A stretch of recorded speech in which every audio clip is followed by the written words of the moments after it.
Okay.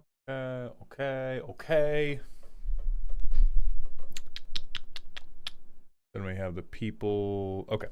We have the people ready to go.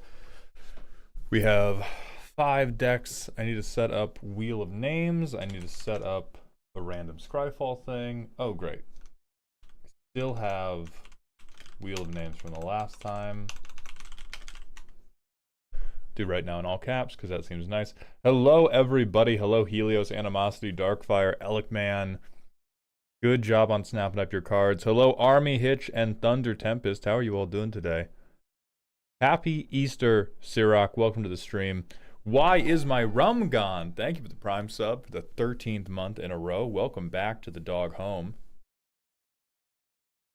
All right, we have the YouTube chat. I am going to try to go live on TikTok as well, actually. I know my max build is awesome, right? It's despicable. You will never escape bracket 1/2. Original Secant, thank you for the tier 1 sub. Welcome to the dog home. EU Dexa Chroma, thank you for the 7 months at tier 1. Welcome back to the dog home. And then Secant, you're one of our roasties today, I believe. Yeah, I see somebody with Secant, so I'm going to assume that Original Secant is just also your handle. That is the wrong display capture.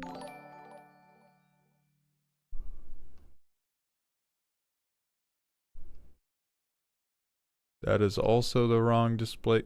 Oh, hold on. Why is it?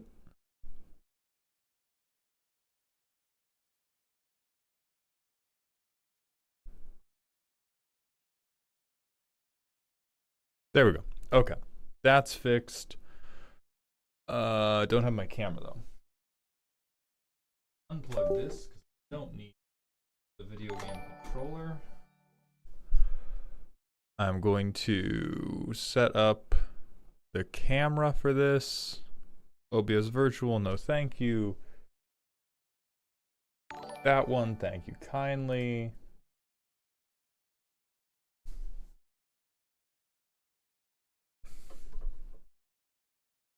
Okay, 2. Put me down here, you down here. Bam, bam, bam, bam, bam. That's okay. Go live.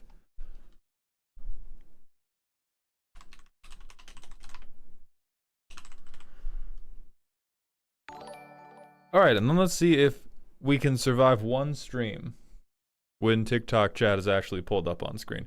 Requiem Ultima, thank you so much for the Twitch follow. Welcome to the doghouse, my friend.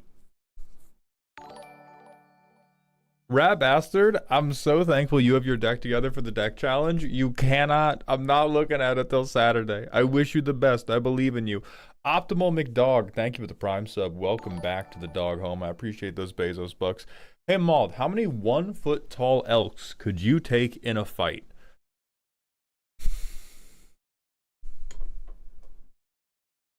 One foot tall.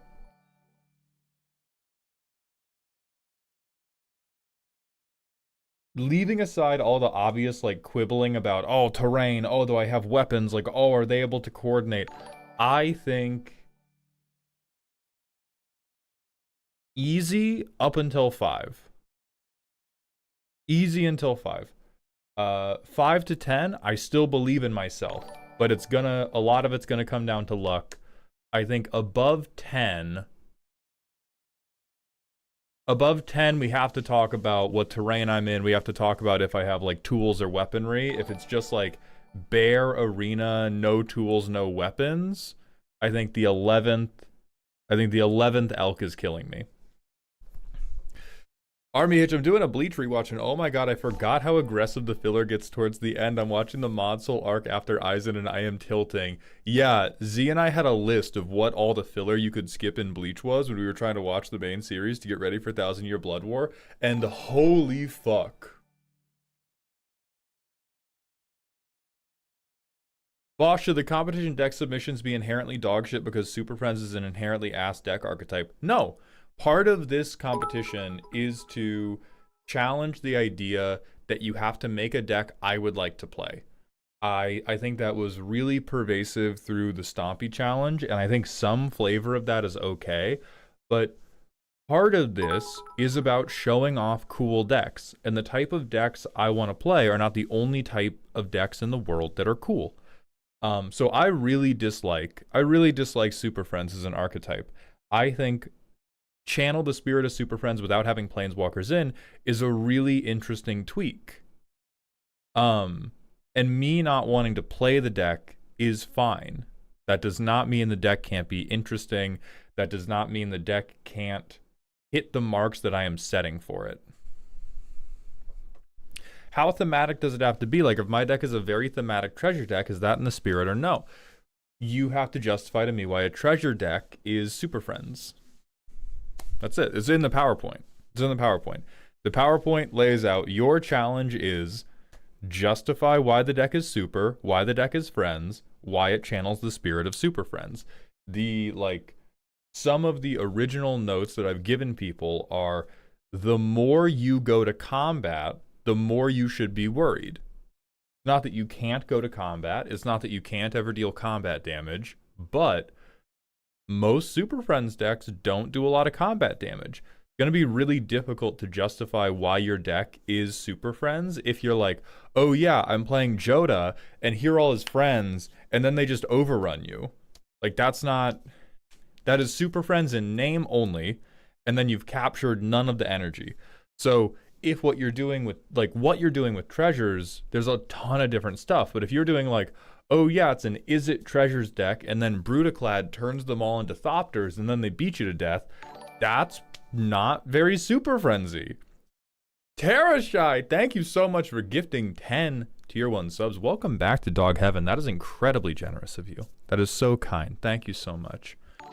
Ben, WoW went great. We cleared the dungeon. It was, I've been pitching some changes that we do to how we are communicating that challenge, because literally the only thing that I think went bad during the World of Warcraft stream last night is people who are not familiar with World of Warcraft don't understand how close we are to failure at all times. Like, they don't, because World of Warcraft, if you're not used to playing hardcore, World of Warcraft is not like a challenge run game. It's a grindy game. It is a game where people understand, like, oh, don't you just play it as a job and then you get to do whatever you want to do? And so I pitched some stuff that we could do when we are explaining the dungeons to better highlight how easy it would be for us to die and for the run to be over.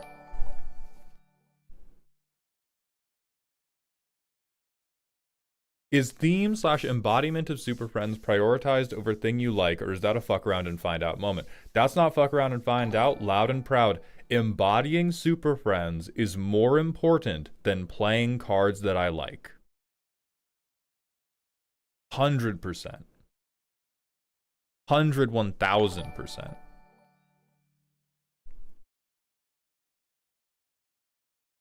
Let me catch up on everything I missed. Holy shit, SF2 Old Head, thank you for gifting 10 community subs. Welcome back to Dog Heaven. You as well, my friend. I missed a bunch of stuff while I was setting up the TikTok stream, so let me go catch up now. That is so kind, Old Head. Thank you very much. Austin James, thank you for the 5 streams in a row. Welcome back to the dog park. How do I edit my labels for my deck? So, in Moxfield, you want to be a Moxfield comedian. When you're looking at a card, you can right-click on it. You can click Change Tags. Hashtag. Booty poppin'. There we go. Glyph, thank you for the 15 streams in a row. Welcome back to the dog park. Hunter the Lurker, thank you for the 11 months in my walls. Welcome back to the dog home. Trick, somebody else asked right before we went live. I'm not sure exactly who it was, so we will try to rectify those two things in just a couple minutes. Aegis, thank you for the 200-bit cheers. Sad to see that nothing has resurrected your hair follicles. We don't know that the microneedling is not working yet. German Jeff, I don't play Hearthstone. I haven't even tried it. Maybe I would like it if I did. Kolos, thank you for the 105 streams in a row. Welcome back to the dog park. MLP, thank you for the 7. And then, okay, Lil Lemon's question. Troper, hey Mauld, how many Murlocs could you defeat in repeated single combat if armed with a melee tool of your choice? Probably 2. The problem with fighting Murlocs is they are insane idiots. And so here's what would happen. Here's why I would only beat 2, even though I'm incredibly talented in combat. Whitebread, thank you for gifting 5 tier 1 subs. Welcome back to Dog Heaven. Let's talk about how I would die at the hands of fish people. So if I fought a Murloc, I don't really think they have a sense of self-preservation. They just kind of go, and we'll assume I'm not fighting one of the Murlocs that can shoot fucking lightning. So what would happen is I would probably just stab it in the head as it ran directly at me, and it would like stab me in the leg. Like I would not be able to engage this thing in like a fencing competition because it wouldn't be trying to stay alive. It would be trying to bite me. So I think I would get hit. I would get hit pretty bad fighting the first one, but I would beat it. That would happen again on the second one, and then the wounds that I had accrued would get me by the third one. Don't Murlocs run away at low health? Yeah, they have a panic response. I wouldn't exactly call them like tactical fighters. Darkfire38, thank you for the 25 streams in a row. Welcome back to the dog park. So I would say 2, and then the third would kill me. Unless they're like way smaller than they look in World of Warcraft. Like these things look to be maybe 50 to 60 pounds. If they're smaller than that, they're only like 20 pounds. That's still a sense of self-preservation, isn't it? Sure, then amend my original statement to a sense of caution. They have a sense of self-preservation. None of my experience with them in World of Warcraft has implied that they have a sense of caution when they engage. Yeah, they're insane dogs. They don't want to die, but when they attack, like, they're not gonna like wait for their moment. They're just gonna fucking run at me and bite my feet. And as soon as I take like 2 meaningful injuries to my legs, I'm gonna die. Daimyo Shy, thank you for the Twitch follow. Welcome to the doghouse. Let's keep catching up. Cullis at the 105, got you. Hey Mauld, what's your favorite MTG villain? Bolas. Free my guy. He did that shit, but he deserved to. Planeswalkers suck. NB Ocelot, thank you for the Twitch follow as well. Mauld, do you like anagrams? I'm alright with them.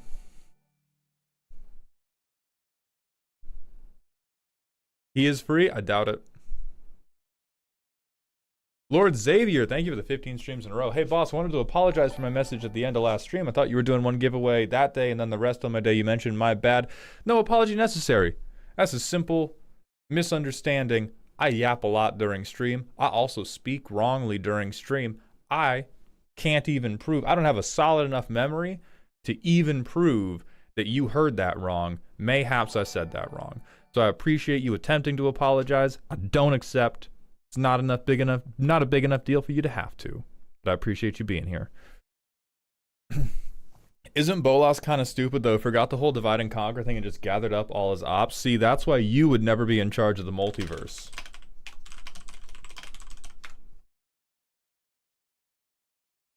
Divide and conquer? Why do you need to divide and conquer? Be better than all of them. Be better than all of them all at once. Yeah, Nicole, walk him down, Bolas. Exactly. Hello, KV. Welcome to your first stream. Daimyo Shy, thank you for the Prime sub. Welcome to the dog home. Well, I'm working on the new Primo as a combat trick deck. Can I get your thoughts on it? Yeah, let me go to the manual ad break so that we can get into our roasties once we're out of the manual ad break. And NB Ocelot, thank you for the Prime sub. Welcome to the dog home. I appreciate those Bezos bucks.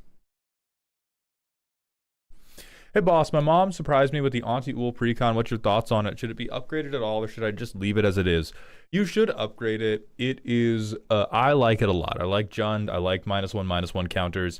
It doesn't do a great job of closing games out. It definitely needs more self-contained threats.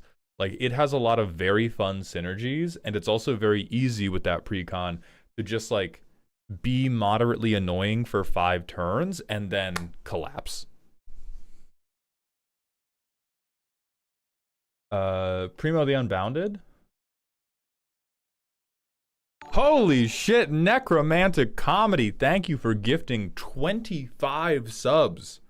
Welcome back to Dog Heaven. That is incredibly generous of you, and everyone has been so generous this morning. Thank you. Holy shit, happy Easter. I'm definitely rising.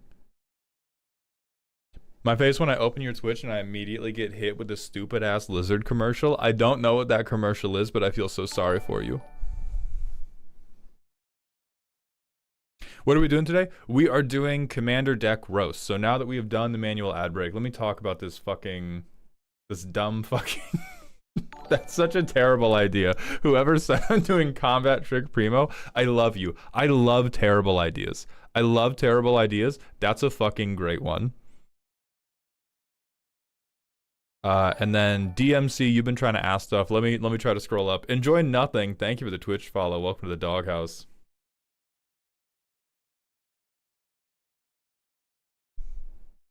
Thoughts on my deck idea above. Let me go above. Hope Esthem Wheels deck plus Confessor. You got to hear me out and take a few moments to consider it. Confessor is actually good there. Yeah, I just kind of doubt.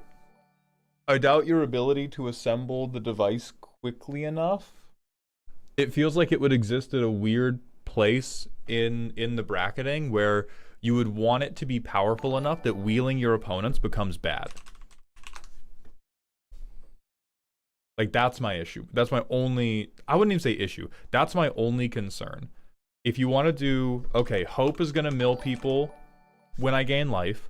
If they discard, I'm going to gain life. So I go Hope Estheim. I get Confessor on the board. I wheel you. That's very, very funny. But to get those specific cards... Because blue has wheels. Blue doesn't have, like, 50 million wheels. And so to get the right cards for this... I feel like you're going to be using powerful enough cards that it then becomes really bad to wheel your opponents because you're giving them access to too many of their decks. Necromantic Comedy, thank you for the 10 gifted subs. Welcome back to Dog Heaven again. You are on the throne of Dog Heaven. You are the Archangel of Dog Heaven. Shabraz card draw too? Yeah, but we can't. DMC, I know you're good enough at deck building to know we can't just name off, like... individual cards and be like, that'll save me. We know. We both know. It's a really beautiful dream. It's a really beautiful dream. And I would give it a shot because I may just be wrong about that. I have personally just never built... I've never built a wheels deck, and so I don't have a lot of boots on ground experience with how difficult it is to continuously wheel. But it sounds like a neat idea. How do I get my deck rated? Joshua, you can't. I'm kind of on a fuck Joshua kick today. Big problem there. It's not hard. I know it's not hard if you have red, because I've seen Nekusar. Like, once you get blue and red, I'm wildly unconcerned. I'm a little bit concerned about blue only.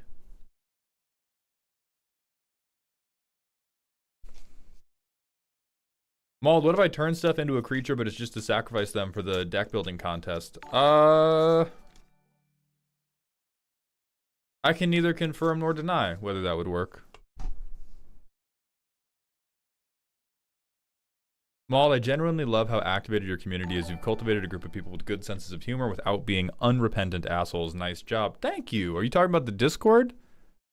Because that makes me feel good. Contained Animosity, thank you for the 100-bit cheer. Apparently, giraffes can grow up to 18 feet, but every single one I've seen only had 4. You're... Alright. Two-Tone Terror, thank you for the Prime sub. Welcome to the dog home. I appreciate those Bezos bucks. A lot of the blue wheels don't discard, they shuffle in. Oh, that is a problem. That is a real problem. Is like some of your wheels are time twisters, which would undo your strategy.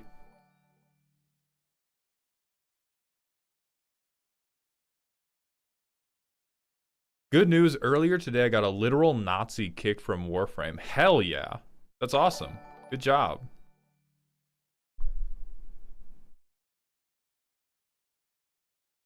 Jarther, thank you for the 45-bit cheer. Boss of the review slash roast gone live. No. So for anybody who wants to get a deck roast, who wants to get a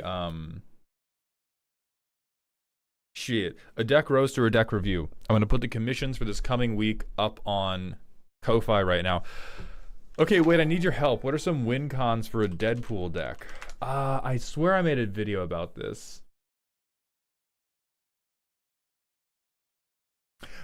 Right. When I made my video about this, I think the thing to understand is that Deadpool in and of himself can't really be a win con. Like if you just try to Deadpool max, all you're gonna do is annoy the shit out of your table. If you want win cons for a Deadpool deck, you need other shit in Rakdos that is just like, I'm gonna kill you now. Like what Deadpool is doing is he is stalling. He is fucking up other people's utility creatures. He is softening them up a little bit, and you just have to use him to stall the mid game a little bit and like get everybody's health a little bit low, so that then you can drop just like big good Rakdos creatures. And if you're doing what a lot of Deadpool players do, which is have stuff to clone Deadpool, have other creatures that are good to clone. Like this is a severely underrated creature. But if you're doing like, because if you have Deadpool, you should probably have some stuff like Ortheon to make token copies of Deadpool every turn to Deadpool all over people. But Ortheon can also target Trumpeting Carnosaur. It can also target Archon of Cruelty.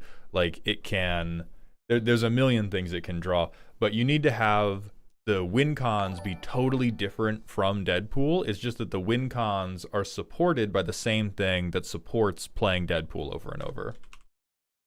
How do I find you in Ko-Fi? It's ko-fi.com/maldhound. Was that? Do I have the stream buffer going? Remind me later. I do not have the replay buffer going.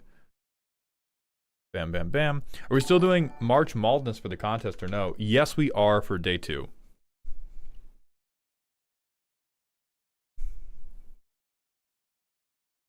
Annoying the table with Deadpool is on brand. It is on brand, but I remind you of my going rule for commander decks, custom cards, whatever.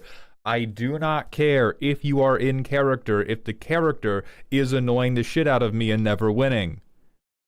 If you do the world's most faithful reenactment of your favorite play, which involves a 15-year-old shitting in their hands and clapping, you are still being removed from my home. I do not care that you are Flavor Win 100. Oh, wow. A name I actually can't.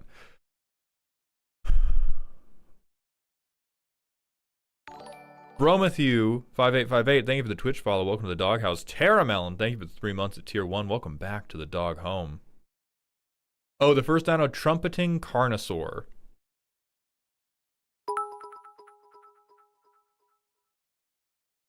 Prometheus, that's a good shout. Yeah, same principles as what my character would do in D&D. If your character is awful, make new choices. Yeah, sometimes like you just got to change the character. You just got to change the character, bro.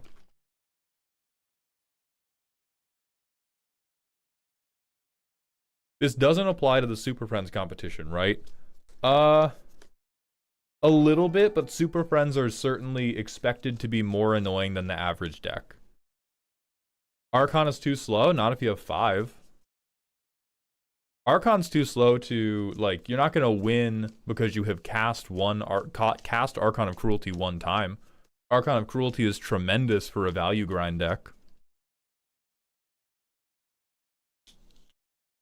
Like, the thing is, because people will shit on cards like Archon of Cruelty, because they're like, oh, but when I go to my Moxfield playtest, I win on turn 7 when I pretend nobody interacts with me. How are you ever going to resolve an 8-mana creature? Versus, like, if you've been playing Deadpool, and I've been disabling your utility creatures, if I've cast any removal spells, like, if I've cast any ramp, this is fine.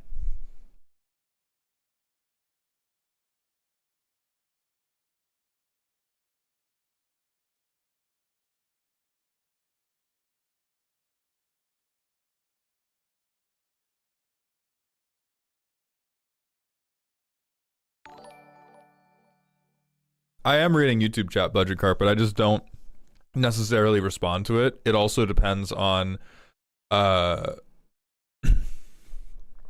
at all times I am actively maintaining a priority order of stuff I respond to. If I have just responded to questions about, oh, what card should I include for this deck, everybody else who has asked for what card should I include for X deck, X commander, X like bracket pod goes 10 spots down in the list, because I will spend 1 hour talking about it. I will spend like 1 hour just going off the dome about how you should build different decks, and then we don't get done with any of the stuff people have paid for the stream to be about. Paranormal Inactivity, thank you for the Twitch follow. Are not legal yet cards allowed for the contest? Yes, spoiled cards are allowed. Spoiled cards are allowed. You can even make a pitch for like Unfinity cards or like Silver Border cards, you know? Oh, in general? Yeah, I'm reading it in general. Thraxis, thank you for the Twitch follow. Weebright, thank you for the Prime sub. Welcome to the dog home. And then for anybody interested in the contest, I'm reminding you, there is a PowerPoint and an announcement about when the contest is, how you join, what the rules are, in the announcements channel of the Discord. It's pinned. It's easy to find. Discord's free to join. If you can't get in the Discord, type !Discord in Twitch chat. It will pull up a bot command that will get you in the Discord. All right, let's start figuring out this order.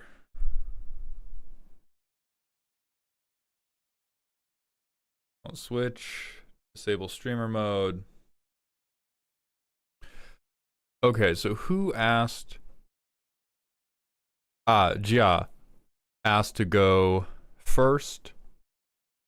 So Trick, are you willing to go second?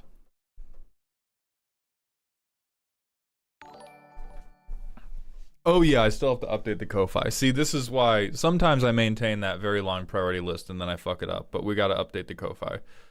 So Commander deck reviews not streamed, we gotta make more of those.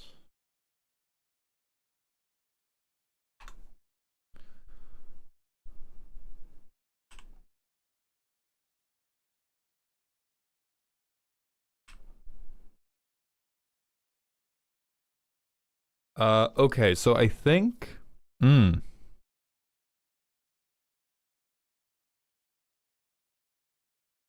Okay, that is not a problem. Can you let me know where I am in the queue for deck review? Joshua, are you somebody who... Oh, I sent you my deck on Ko-Fi. The Ko-Fi queue is not for this live stream. Those are purchased to do on a future date depending on the thing you bought. So let me look at how you sent it to me. Yeah, you sent me $5 and sent me the deck, so I'm gonna refund that to you. I'm gonna pull up.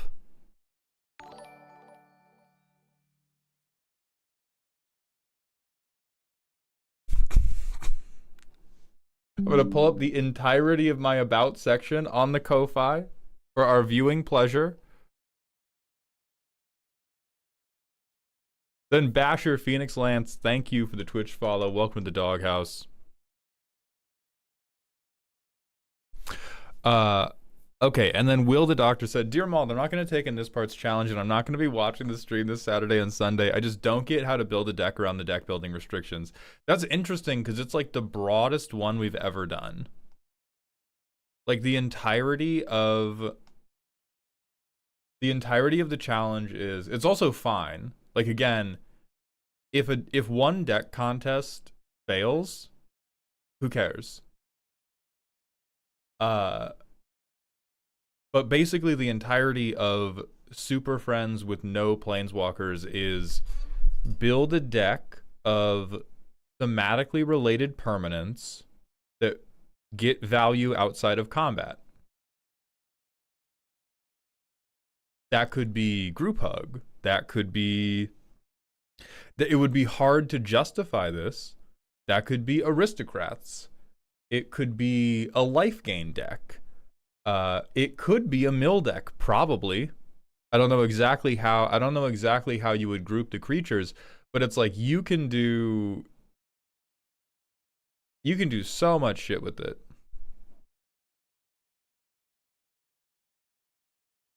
Vote deck. You could do a vote deck. Yeah.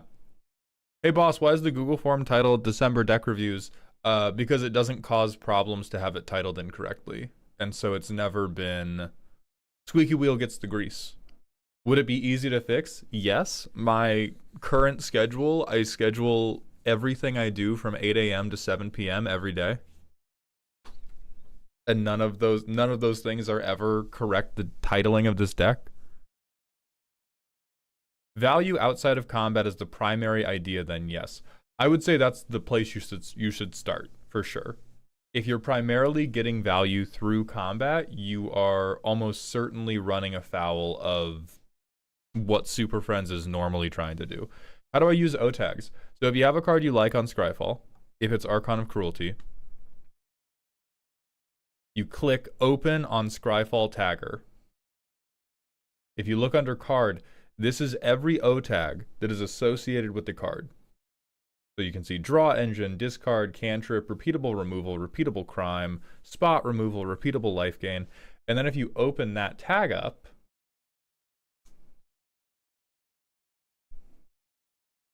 I set them live on Ko-Fi. You now have every card that has ever been tagged with Removal Creature. So the deck reviews have gone live on Ko-Fi.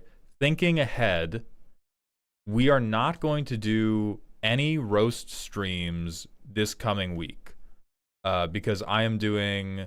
Veggie has a new project that we are going to be filming for on Wednesday, and that is going to take up all of Wednesday. And then we have the competition over the weekend, and so we will not be doing any roast streams over the weekend either. So I put up a slightly smaller than normal number of deck reviews for the same reason.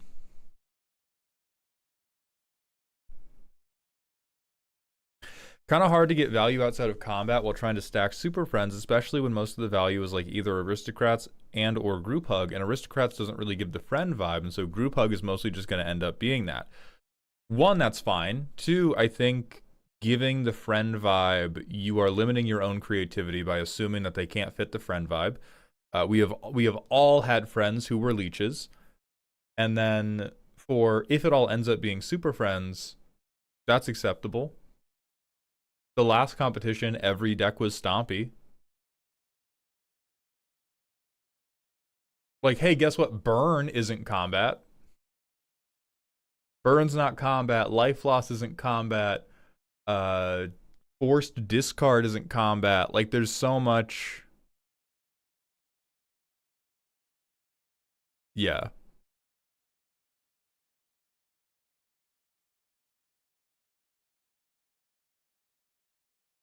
Mill isn't combat. Yeah, like there's so much you can do that's not combat.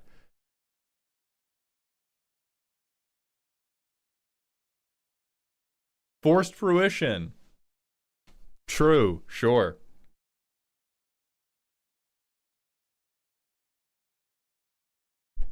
Can deck win with combat though?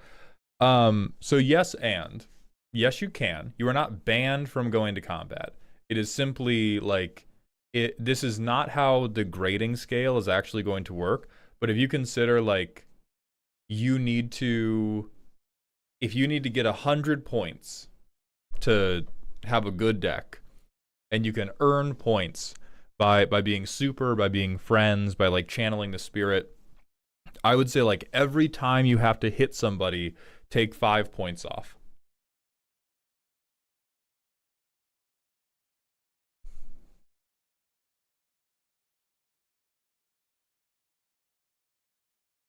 Because I'll say right away, if you're like, oh yeah, I don't go to combat until I crater hoof,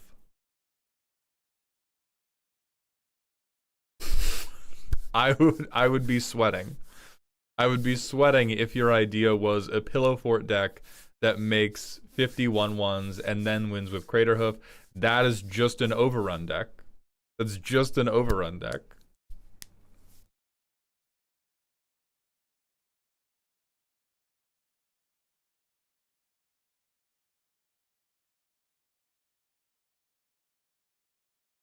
I don't go to combat until I have an unblockable phage. Yeah, very, very true, very real.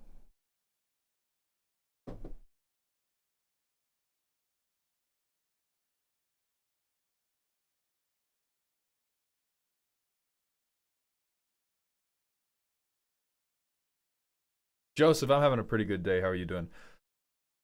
Ko-Fi commissions did go live already. Lightning Lodell, they did sell out already because we are selling less than normal this week because we both have the deck building contest over the weekend eating up one of the row streams, and then we have other stuff that we are filming,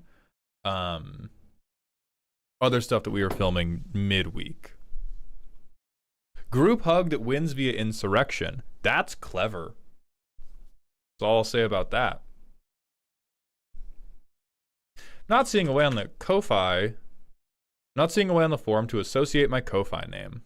Let me go ahead and take a peek.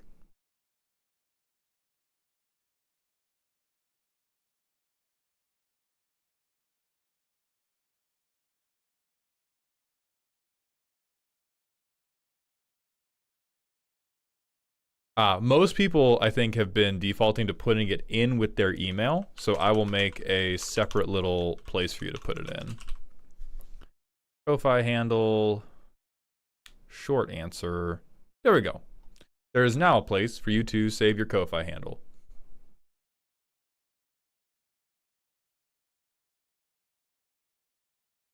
What is booty poppin'? Booty poppin' is a stand-in tag to show them how O tags work.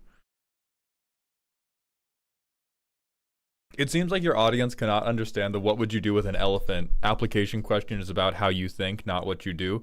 I mean, I think that is because of how Magic content has been for a really long time. It's even how Magic content is now. Like, so much of Magic content is just, oh, I built this combo because it does this thing. Gaming, they have gone up, they have sold out already.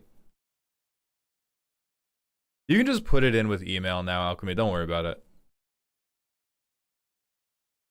It's also, frankly, like, I don't super need your Ko-Fi handle to do the deck review anyway. Like, I pull up the link, and then I have your, this is my tag, but I get your Moxfield tag, and I refer to you by that name, and then I email it to you. And so having your Ko-Fi handle is not, like, a big deal.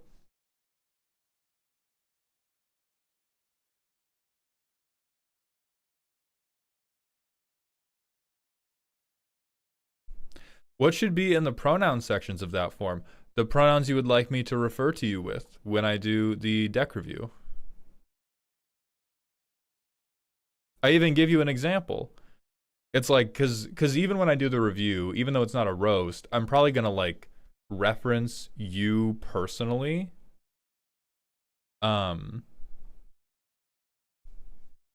And so it depends if you want me to call you bro, girl, dog, man, or if any of those are, would be hurtful for you to be called by.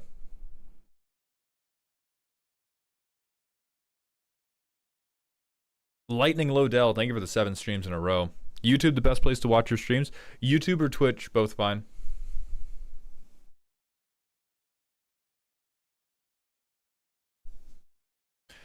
I'm struggling with coming up with a non-cop-out for this deck building challenge, like detective agency or restaurant themed. I think you are, and this is probably what a lot of people are doing, is overcooking the premise. What is going to make your deck good is the execution, not the idea. I have lifted the primer restriction for this one. I am going to tell you, I think there will be a directly inverse relationship with primer length and how good the deck is. The more you have to explain the bit to me, the worse the bit is. So if you're like, fuck it, detective agency, that's why they're friends, they're fighting crime, I found a way to make that feel frenzy, that is something I can just see on every card in your 99. I should be able to tell, oh, this is detective themed. Oh, this is why it's not needing to go to combat. Great. If you come up with some like Pepe Silva Wattpad fanfic for why these 20 creatures are actually friends, you are probably going to be shot on sight. Probably. Good jokes don't need explaining. good bits don't really need explaining. They can speak for themselves. Aquarius, thank you for the Twitch follow. Welcome to the doghouse. So don't worry about, oh, I'm picking a cop-out theme. Like, pick whatever, do it well.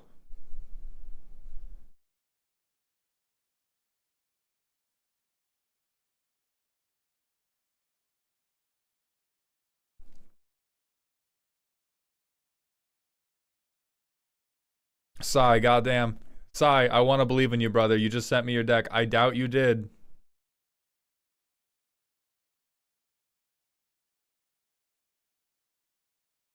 Oh, it's entirely possible you did, Sai. Comrade Gorbash, thank you for the 14 months at tier 1. Welcome back to the dog home. Would creature hitting Tamio count as going to combat? I'm not going to adjudicate individual types of creatures. This is a vibe thing. Do not be afraid of the idea of ever needing to swing. What you should be critical of is my deck primarily producing advantage by punching people? If I'm getting most of my advantage, or if my win is mostly reliant on hitting people with damage, your idea is in danger. Everything past that, if you're like, oh, I'm going to hit them with 0 power creatures. Oh, I'm going to hit them with like a thing that I'm going to like prevent the damage and make it card draw and make it mill or something like that. Worry less. That's all I'm going to say.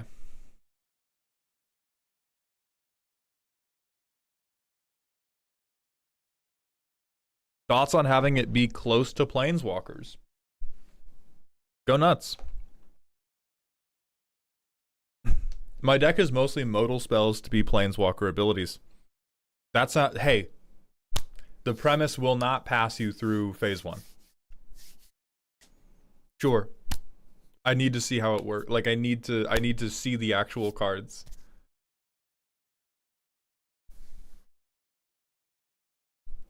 Core Tapper and Overflowing Chalice are super friends because they have Sesbi and Lex together. You gotta lay down, Terra Melon. All right, we have to get to the order today. Yeah, we're way too in the weeds here. So, Ja, are you here? Trigonometry, I know you're here. Hella L, are you here? Secant, are you still here? Gorbash, are you still here? Calamity, thank you for the 20 months at tier 1. Welcome back to the dog home. Here, yo, perfect. So for the Super Friends deck building, what do you mean by Super Friends without Planeswalkers? Go reference the last half hour of this stream. Maelstrom Sukaze, thank you for the Twitch follow. Welcome to the doghouse. I banish you to the last half hour of replay of me talking about this fucking competition. I even have a PowerPoint. Like in the PowerPoint, I tell you. In the PowerPoint, I'm being baited for sure because Budget Carpet has been here from the beginning of stream, so I know they heard all this. I know I'm being baited. I just can't take it. I have to stay up for posterity. I have to stay up for fucking posterity because I know there's gonna be somebody 5 minutes into the deck roast. Please just summarize it for me. Did I watch Naruto from the beginning? Fuck no. Holy shit.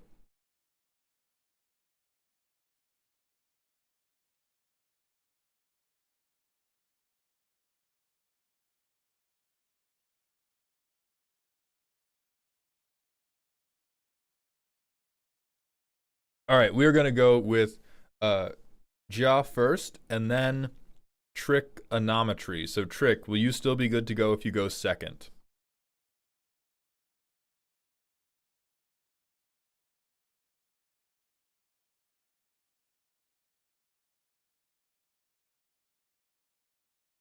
Apologies for the wallet text in the Moxfield Primer Boss. I originally intended to submit it for a non-streamed review, but they sold out. The sideboard is also huge because I tossed everything I cut in there because I'm super indecisive. Okay, so depending... Those are different products for a reason. Okay, so here's what we're gonna do. I'm gonna just go full steam ahead with the roasting, I'll email you after, and we can talk about maybe like some type of written, more review-based process. Because depending on what you sent in, we may need to circle back. Okay. So first, we have a silly, spooky deck. I want to storm off with little weak spells that still have utility, then get scary and kill the table. Okay. I love Spellslinger. Let's see. You are a bitch. You are a bitch and a child, and you have disgraced the greatest archetype this game has ever known by putting fucking green in there. You motherfucker. Okay. No. All right. So we have Iroh. Oh my god, we got Grand. We have 1,000-Year Storm! Free cut. Honestly, thank you for doing part of my job for me. That's one free cut. That's 2 free cuts. That's crazy. Actually, this one's probably pretty good in this deck. So for those of you unfamiliar with Iroh, finally, I'm going to playtest the deck in Moxfield I know how to play. What's going to happen is we're going to get to 6 mana. We're going to play Iroh on turn 6, and then we're going to win the game. We have 1 land in this hand. So we're going to mulligan this hand. We have 3 lands. Okay. I'm going to crack this and get a forest. Son of a bitch. This is why you can't go green. I fucking pass. Hardcore. I pass hard style. I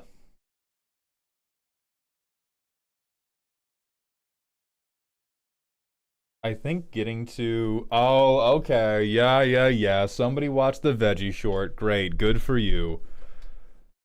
So I sorcerer class. What am I getting rid of? I love having lessons in my graveyard because they are not going to cost any money to recast. All right, I do that. Missile land drop. Hell yeah.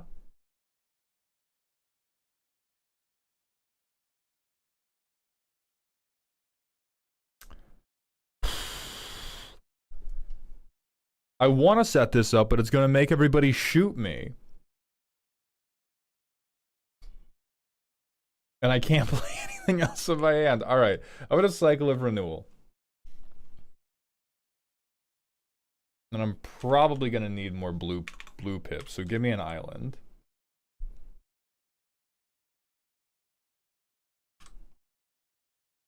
All right, so we could do Iroh. It would be a terrible decision. So we will not. Instead, we can make an Otter with Prowess that isn't very good. We needed a sack land. Shut the fuck up, I'm working here! All right, we're on 5. Trying to make a dream come true. Target player reveals a card at random of his or her hand. Ignite Memories deals damage to that player equal to that card's CMC with Storm. You're a funny motherfucker, aren't you? You're a funny motherfucker. I'm extremely worried that we have 2 Storm payoffs, 1 setup piece, and like no lands coming into our hand, though.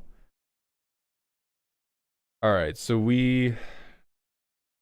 God damn. We draw 3 cards. Discard this lesson. Holy fuck, an actual synergy piece. Fuck Ignite Memories. It has flashback, who cares? Turn 6. Command Tower, big hugeness. So... Bam. Everybody...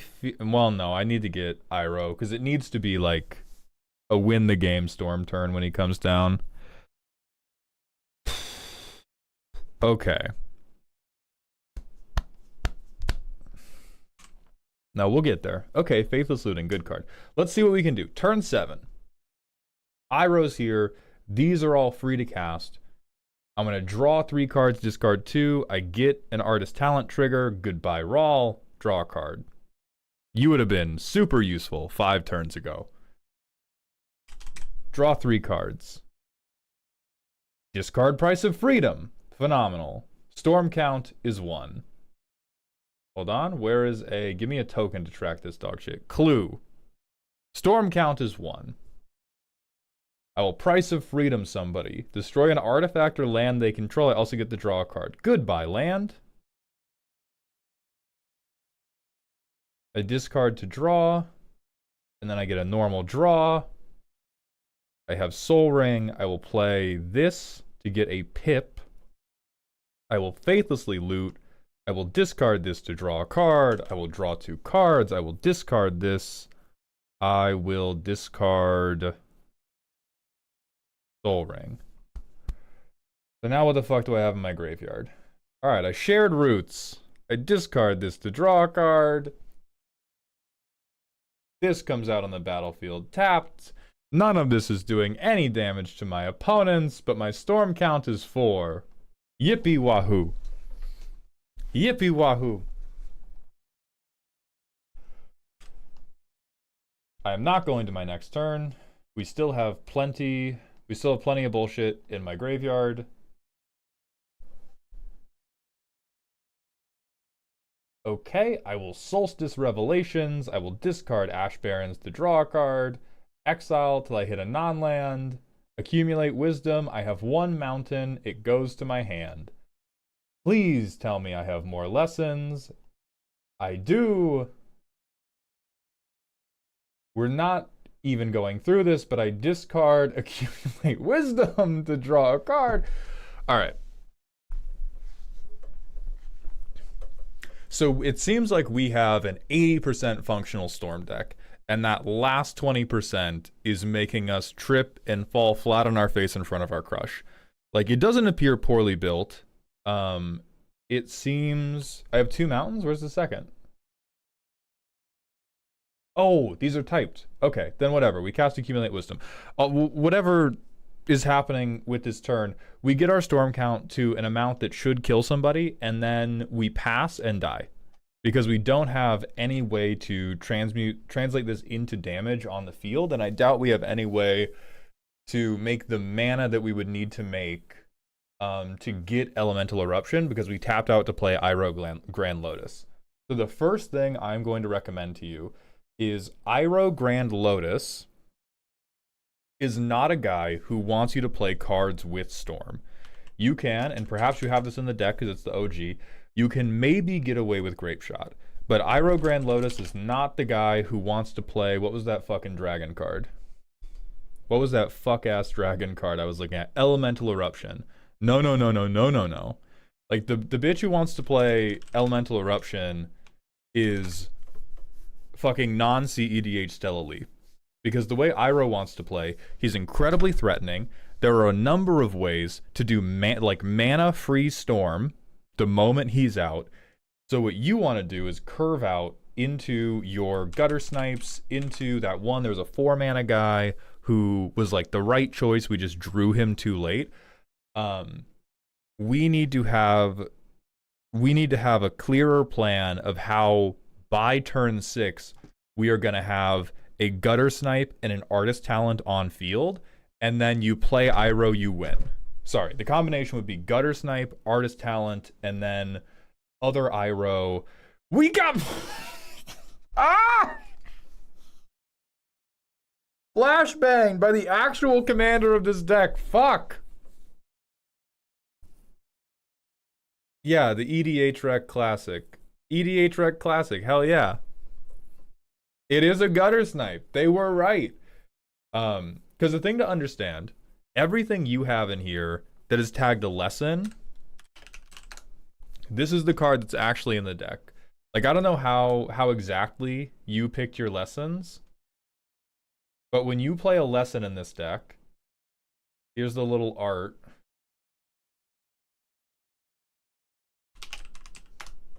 Hold on, let me get the right...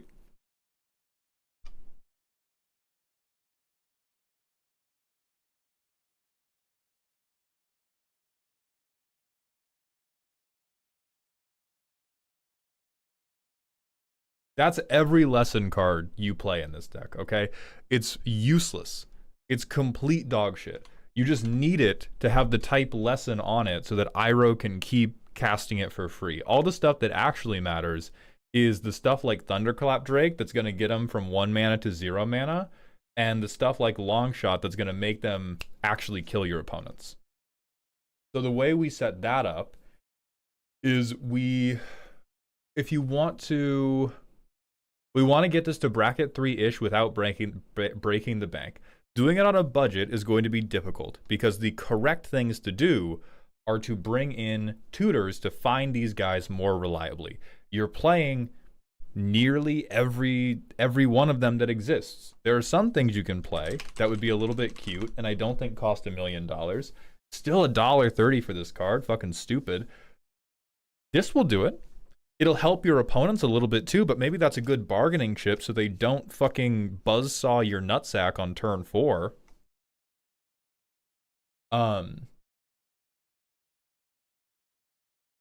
But stuff like Thousand Year Storm, complete jokester behavior.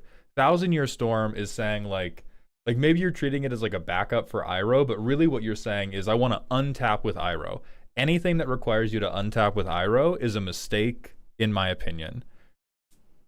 It like, maybe some games you will have to. You should never be planning for it. If you want to have bracket 3 Iroh or like powerful Iroh, your game plan needs to be I play the old man, he sucker punches everybody, game done. Like, game is just finished. So what I would probably recommend is, oh my god, the green player brain sickness. No. Depending on how many of these you have, any green spell you have in here that is meant to be a non-lesson protection piece, make that shit a counterspell. For sure. Because you not only need to protect Iroh, you need to not lose before game 6. Like, you're going to have a very... People who know will find you incredibly threatening. People who don't know about Spellslinger will be like, oh, dog played a fucking nonsense 1-2 and a 2-2. They're not doing anything. And so stuff like this is good for protecting those pieces. However,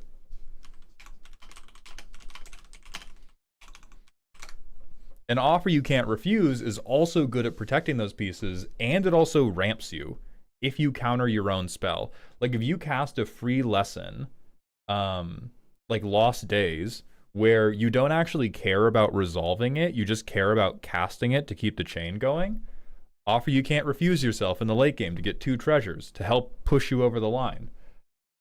Oh my god, these are all so bad. These are all so... But it's okay, they can all be bad. They just have to be in our graveyard.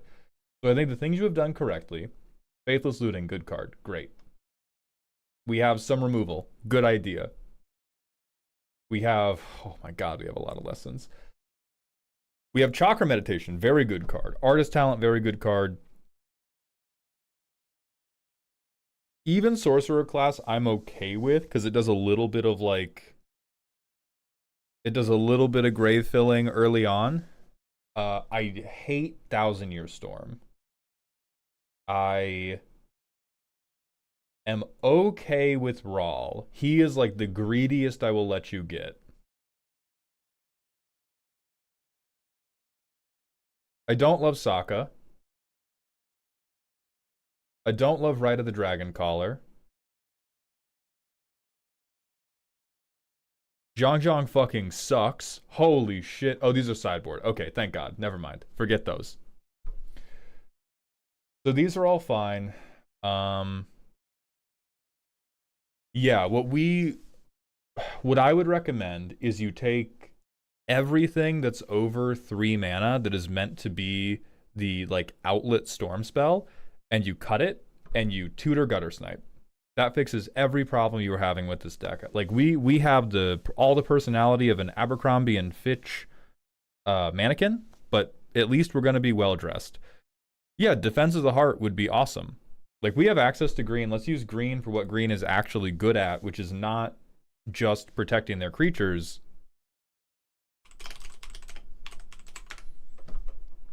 Like, hey, on turn 3, I grab Vivi, Iroh, Stormkiln Artist, Longshot. You tell me which two I get to keep. Next turn, I play those two. Oh, and this is a 39-cent card. Holy fuck. Never mind.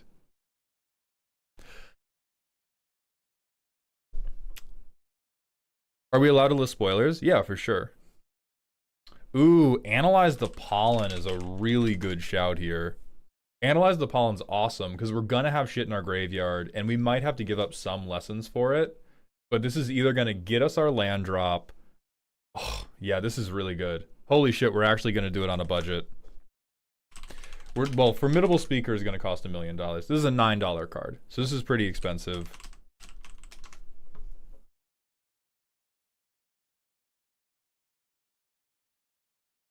Storm Splitter's cute. No, it definitely wins on like Storm Count 10.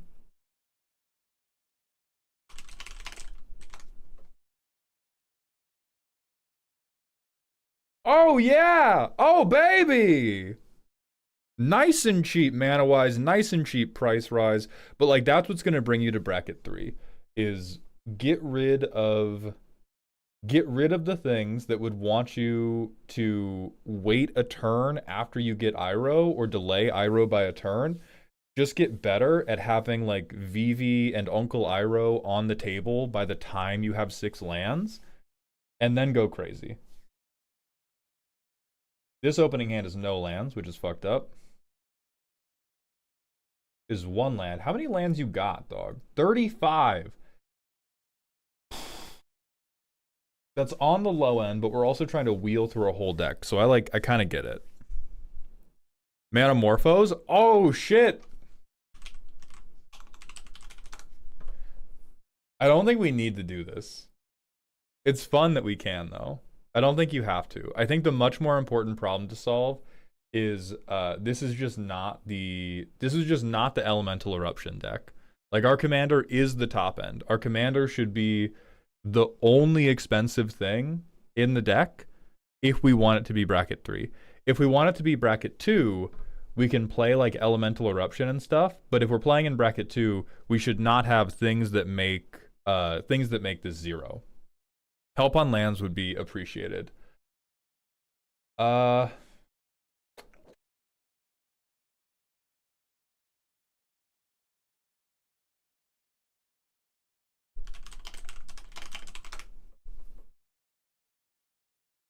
Go to this Moxfield list. They have every single one ever made. Improvisation Capstone. Fuck no. Actually, wait, this is a new lesson, right? Never mind. Yes. $31 though, because it's pre-release pricings. Yes, but you never try to hardcast it. You only ever discard this. So go to this deck list, and then you can look at you are gonna want anything that can come in hopefully untapped. Like you can do Canopy lands, you can do. We do not want to do recharge. Holy fuck. You can put MDFCs in if you want. I don't think I would recommend it because we have to do 3 colors here.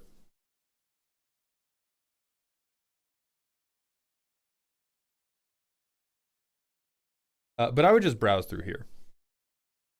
And then the land base will kind of build itself if you just look at what pips do you need mostly. Seems like you need mostly red, then need blue, then need green. But you do need to have green to be able to cast like shared roots, and then your basics can fix everything. So I don't think the land base is that big of a problem. Oh, like this is a great hand. It's a great opening hand. Never mind, I can't cast. No, I can. I Manamorphose, I float 2 green. I shared roots to get a forest. But like now I'm okay. Right now I'm fine. I would artist talent, go get a red.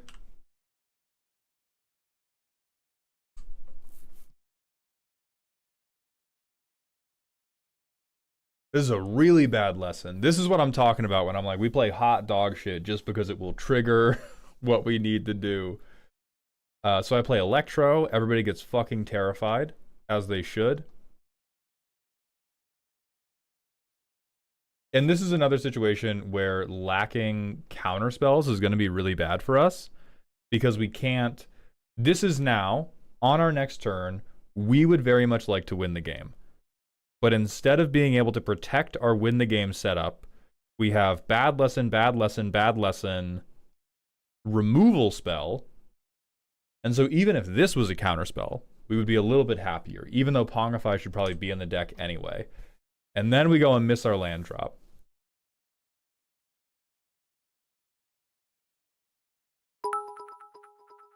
So I will introduce to Prophecy. Aegis Athene, thank you for the 200-bit cheer. What's poppin', boss? The Derma Roller was rolled away, but it seems there's still nothing there. Hateful. I will discard that dog shit. Try to draw a card. I'll put Beast Within on top, draw this. I'm floating red mana. I'm floating red mana all over it. Discard to draw. I may discard a card if I do draw two. Fuck Pongify. Nope. Fuck Pongify. I cannot hit a land to save my fucking life. And then we draw this bullshit! Yeah. So what two cards would we have gotten? Okay, these are at least better than these two. So what I would also recommend, probably rather than Manamorphose, is looking for things like Impulse. These types of spells are hugely overrated when it comes to Storm, because a lot of Storm players just think like, oh, I need to draw as many cards as I can. I need to draw one card every 7 seconds or I'll stop breathing. I'm like some type of nerdy shark. And that's not true. Storm, more so than like every other deck archetype in the game, relies on drawing very, very specific permanents. And the way you draw those very, very specific permanents is not by drawing one card at a time. It's by looking in your deck for the right card. So there's both tutors to get the setup better. And then, especially when you have things that are going to make things cost one less, like Thunderclap Drake, then you just go, fuck, I need my last land drop to make this turn come together. Let me impulse for a land. Ren's Resolve any good here, or are we stock up pilled? We don't want to put anything to exile. We really would not like to put anything into exile. I think we would rather, like, even more than Impulse, we would probably rather play the ones that let us put stuff in the graveyard. So there's Telling Time. Nope, doesn't do it. Hold on, what am I thinking of? There's one that's like Ancestral Recall Light. Impulse to Zone sounds like what I'm thinking of. Commander Temur.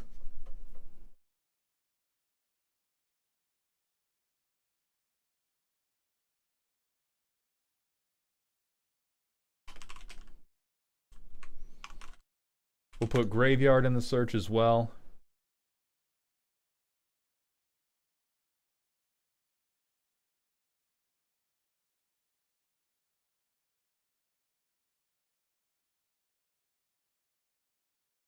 Why can't I? Hold on. Strategic planning, people are saying. Oh yeah, mulching would also work. Yeah, this is definitely the wrong tag. Ah, strategic planning. Perfect, yeah. So this is the type of shit we want. Because this lets you go, what card do I need right now? All the rest get into the bin for when I play Iroh. And I would say that's even better than at least a couple lessons. I think we probably have... We have 29 lessons right now. You can probably go down to between 20 and 25 before you really begin to feel it. And you probably won't feel it at all if you're cutting those lessons for things like strategic planning that are helping the game plan overall.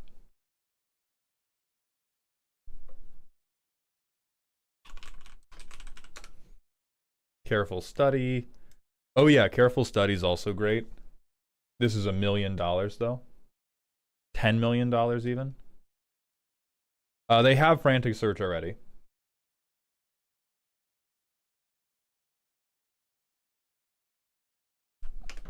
So mulch, commander,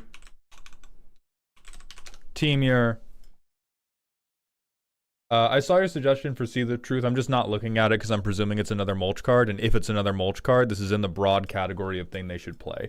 Like, there's not going to be any one-off, oh my god, this is the card that saves the deck. It's just we have to hammers, hammers, hammers over and over again. Look at all these good cards that does what you need it to do.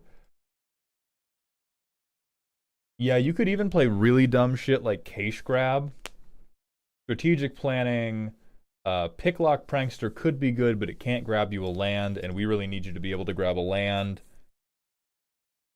Moment of Truth lets us selectively put something into our graveyard, but that is what has to happen. We have to find a way.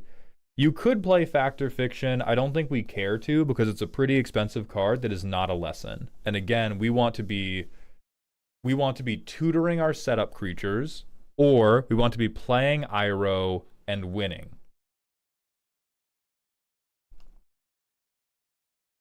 So here I get a forest. Can we make this hand work? We get to go Signet turn 2.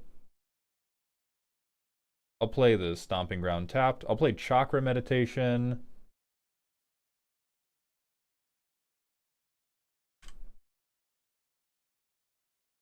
We'll put this on the stack. Draw a card. We have to discard a card. I'll get rid of this lesson. 1, 2, 3. Discard a lesson. Discard a lesson. And now we go Evolving Wilds, Longshot Bowman, Island. So this is pretty close to what we want. The only problem with this hand now, no counterspells. And people who are knowers know that we're about to win the game. So if they're knowers, this guy gets killed.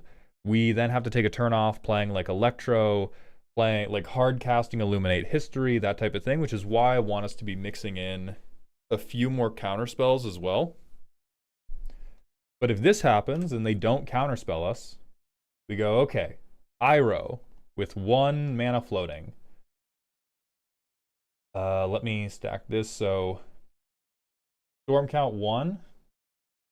I have 3 lessons, so I just clean draw a card. Draw 3. I will choose to discard Lost Days this time. I will free cast Introduction to Prophecy. I will draw a card. I will scry 2, then draw. We've dealt 4 damage. I'll draw Stormkiln. 3 lessons engrave. I will go Lost Days. I will draw and discard. I will discard. Hey, look, a lesson. Actually, I'll probably discard this lesson. We get to 3. I will free cast this lesson, discard my whole hand. 1, 2, 3, 4, 5, 6, 7, 8, 9. 1, 2, 3, 4, 5, 6, 7, 8, 9. And then with this many lessons in graveyard, we get to a storm count where everybody dies. And this is basically the only plan you ever want to have. You don't want to have a plan of, oh, I need to stick a different 6 mana permanent and then play Iroh. Oh, I need to stick 1,000-Year Storm, and then when I go for Iroh, it'll definitely get there. You're very, very close to a deck that will definitely get there as long as you have probably 2 permanents, 2 value permanents, and then you play Iroh, like a cost reducer and something to help you card select. But you need cost reducer, damage, something to help you card select. You handle those 3 things, and then you just win every time people let you untap with that. Zada probably does it better, but with less protection. That is untrue. Zada is not very good.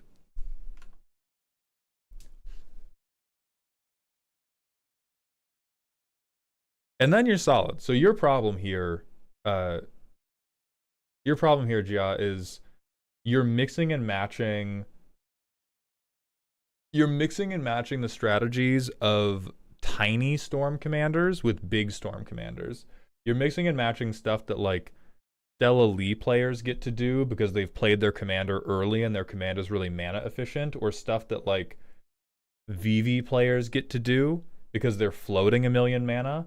with what you actually want to be doing, which is I get 10 million cast triggers.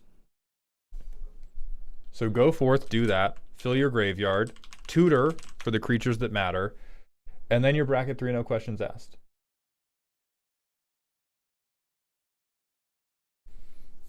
And from there, it's just a function of testing the deck to see how many lessons you can get away with shaving for spells that are actually good.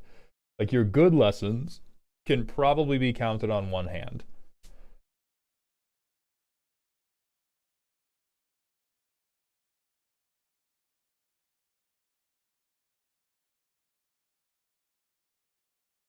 Maybe 0 hands. This is fine. This one's fine, for sure. Great. Acceptable, because it's a protection spell. Decent, decent. And then we have ramp, so you do get to 2 hands, actually. But a very small number of them are actually that good, and the rest of them are just like, holy fuck, you say lesson on you.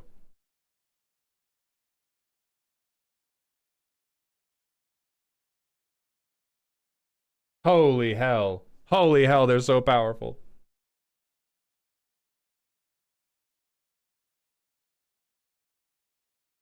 Shigeki is good. I think they're just a little on the slow end, but you could definitely play around with Shigeki.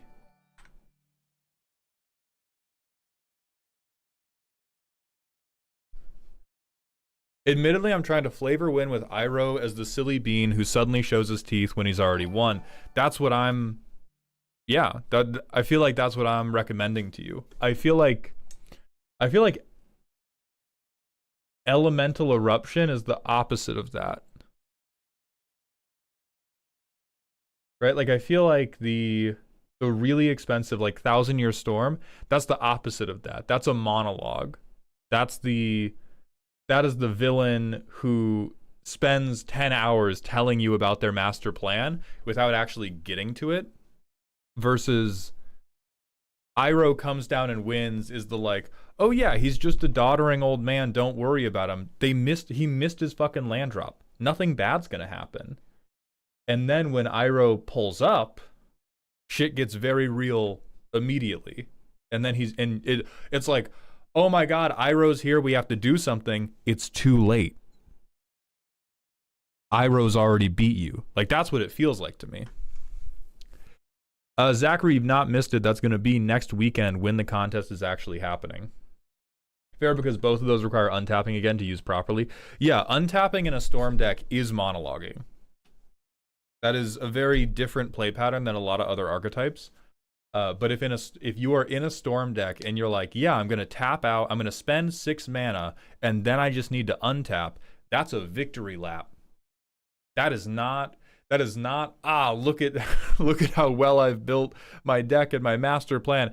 That is, I am stunting on you. I am making fun of you. I am pointing. I am laughing. My ass is out. I'm farting on a picture of your grandmother when she took you to what Disneyland the day before she passed away. I'm besmirching her memory.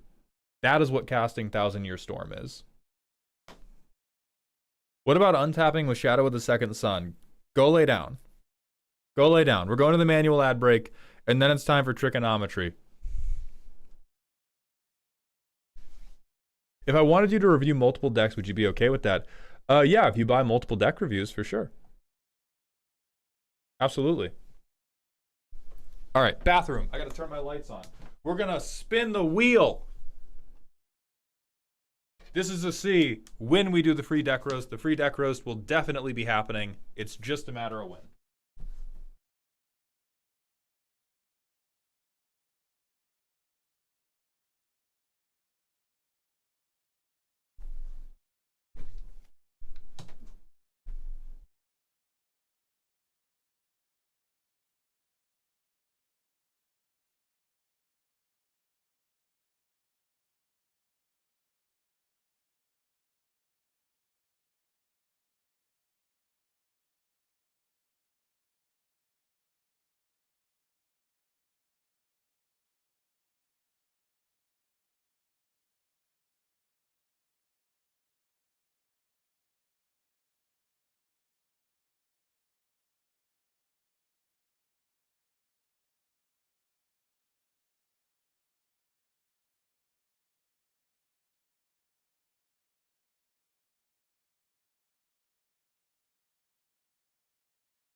All right, let's see it.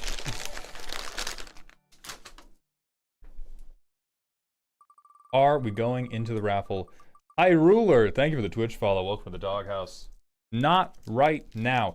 If when I get a deck review, can I send in multiple options and you can choose which one you're most interested in reviewing? No. Hell no. Also, keep in mind, the review is not...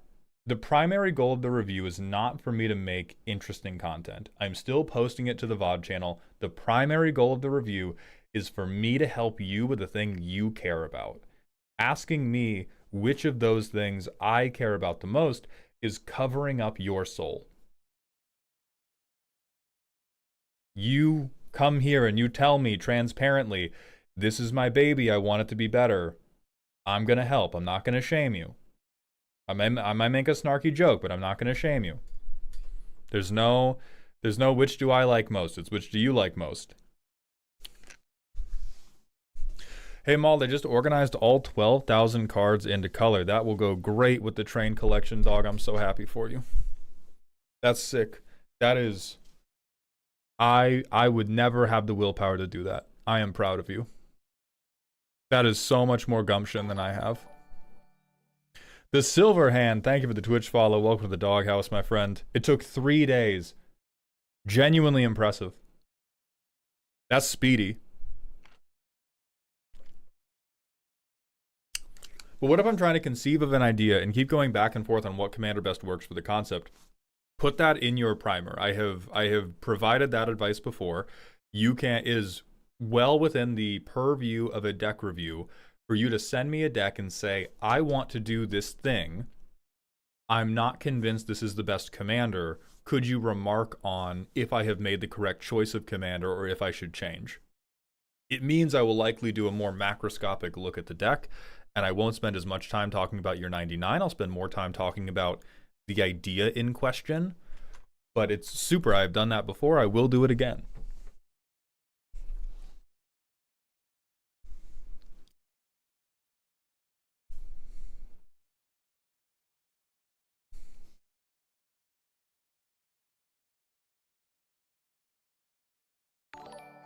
Krovax the Insane, thank you for the Twitch follow. Welcome to the doghouse. So, trigonometry, we good? Yes, we good to go?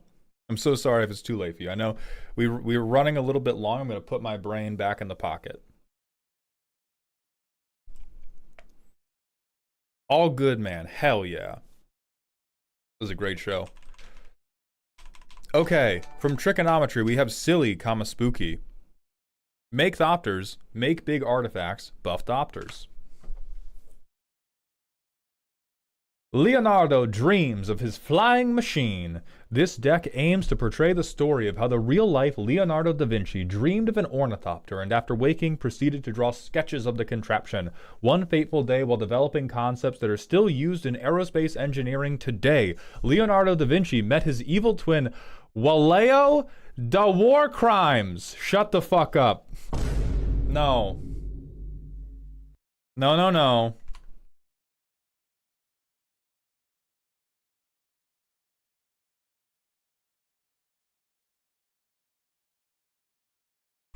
You're done. You're done. Next, we're going to Secant's deck. This is silly, comma spooky. The fuck is wrong with you? I swear to God. Eggman, we're going back. Sorry. Trigonometry, you're back on. You're back on. Waleo like Wario. I didn't not get it! Now I'm mad. Now I'm mad. I was leaning into the comedy. Now I'm pissed off. You thought I was mad because I didn't get the Waluigi joke!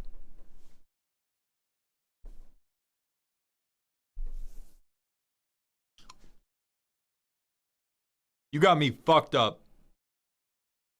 You got me fucked all the way.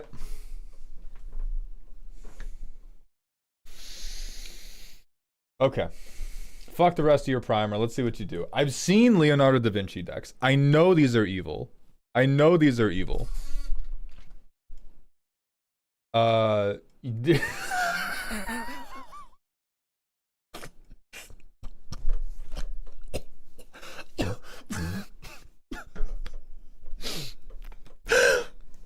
Okay, bracket one. Bracket one, got it. I play a tapped island.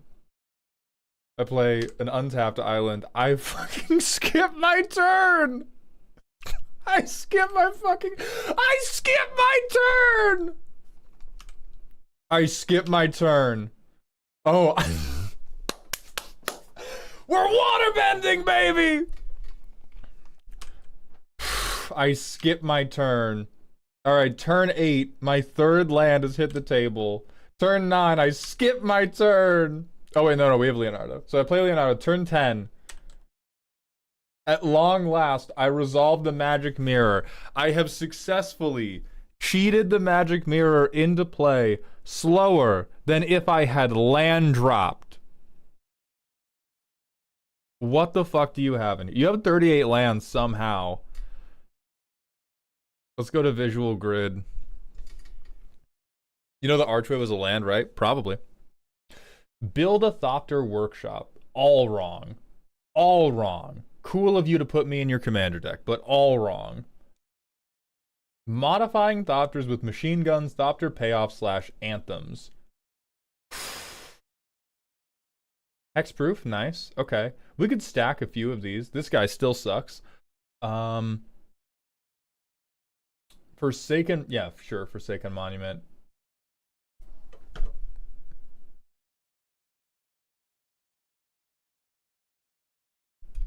Yeah, great card. Great card, man. Great card. Strange looking Thopters, big artifacts for Leo. So this should be the evil shit. We have the Portal of Phyrexia. Okay, he's kind of okay. We have fucking Chameel. I like Graz, I like Portal to Phyrexia. The rest of this is a fucking joke. Walio de war crimes! What if all my Thopters became portals to Phyrexia? That wouldn't do anything. I mean, you effectively have Rise of the Dark Realms. What if, via the power of my commander, and then another super expensive spell, I cast one super expensive spell? So I think our problem, and we have this happen a lot, our problem is you are talking about war crimes, but you are not serious about war crimes. Right? We're talking about Leonardo dreaming of his flying machine, meeting his evil brother, doing the evilest shit ever, and you're like, what if I gave a duplex a BBL? Cue that one. It's like the podcast with Lil Yachty. What would you do if crime was legal for a day? I'd get a BBL. That's what you're doing. Portal to Phyrexia is the only thing scratching the surface of how fucked you should be. The only one. The rest of these are incredibly, incredibly cute. But we gotta be vile. We have to be violent. This is not even mass disruption. This isn't even this is, hey, can you please not counterspell me in the deck where I don't want to cast spells? So here's my beef with you. You have built what looks like a psi deck. Like you have, if you want to build Oops All Thopters, great. Great. I am bringing up the Iron Dome against you, but great. And that's what a lot of our stuff is, but Leonardo wants to mana cheat big disgusting artifacts. He wants to cheat stuff like Portal to Phyrexia. You're okay with stuff like Sharding Sphinx. God, I love Sharding. Graz is great. Nexus of Becoming is like fine, but you're sneaking in all of these like value engines rather than sneaking in things that are going to be incredibly threatening. So that's where a lot of my beef is. Like, I don't even think you want to be making Thopters outside of Leonardo's ability. And you're going to be like, but I want so many Thopters. Let me show you. Very possible, my friend. Even if you want to play bad cards, hey, if you want to be evil, part of being evil is playing the set Aether Drift and trying to convince people that it was a better set than they think it was. Huzzah! Get the piss foil. Piss foil unstoppable plan. That's Machiavellian. Oh, gotta move the camera back, dog? That's untrue. I don't have to do shit. So what I want to see, Trick, I need you to make this deck a meta commentary on the state of art, and I need you to lock this man in a room cranking out thopters for Amazon.com. That is what I require. We don't want to be on like, oh, I'm making them as a passion project. We got to be on like, oh my God, I was able to pay my rent for 1 month with thopter generation. Now I'm in a gilded cage. I must scream with no mouth and find a way to make token copies of Blightsteel Colossus. I think this is actually one of the few artifact cheat decks where I'm not going to recommend Blightsteel Colossus because it's not going to do anything until you buff the thopters, and it's just going to make everybody terrified of you. It's an allegory. Complete the allegory! You had a Mona Lisa smile joke? That's too bad. You made me read Walio de War Crimes with my own eyes. You don't get the rest of your jokes. Blightsteel also doesn't go to graveyard. Well, I believe it sets up a trigger, right? Or is it a replacement?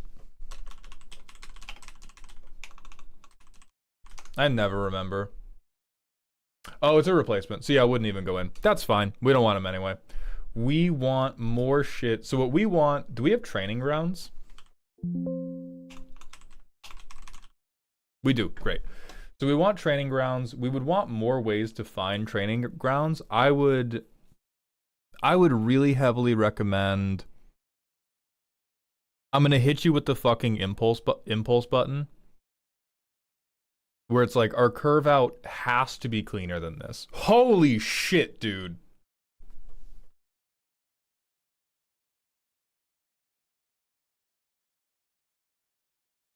You looked this curve dead in the eyes and went, yeah, that seems about right. That seems fine for my artifact cheating deck. The Mana Sistine Chapel, baby. No, only go higher. Never curve. It's just walls and cliffs. I want buttresses. I want straight buttresses. Because you are playing, effectively, a pseudo reanimator deck. Like that is the archetype you are closest to. What you want to have is a bunch of stuff to set up your hand or set up the board to do multiple activations of Leonardo. Gorilla, stop helping them cope. Yo, this curve looking Gregorius. Stop helping them cope.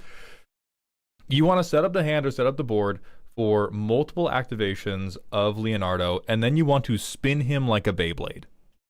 Either that, or you need the first thing you dump to just be like insane. Like, Chimiel might actually do it. In bracket 2, Chimiel might actually do it. Being able to discover 5 every turn, even if Leonardo gets killed, is like, that's good. This guy doesn't do a fucking thing. You did this to try to get 2 fucking Leonardo activations per turn. I am begging you to play a fucking untapper. So the other stuff we need, O-Tag, Manadork, Commander, Blue.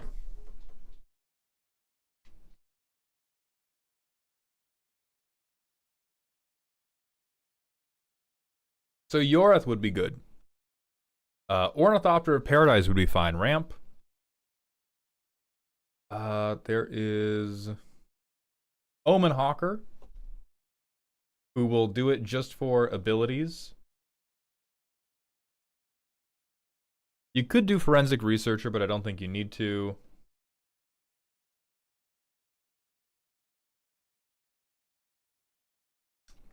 Nimbleclaw Adept, which can untap your lands, can untap your commander, can untap your Manadorks.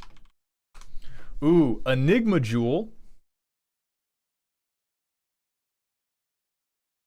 Irma seems good.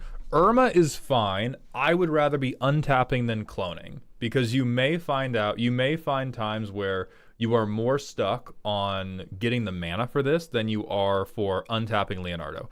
Because Raw, this costs 6 mana to do twice in a turn. If you go turn 3 Leonardo, turn 4 clone, like, great job. There's no world in which you're activating both of them.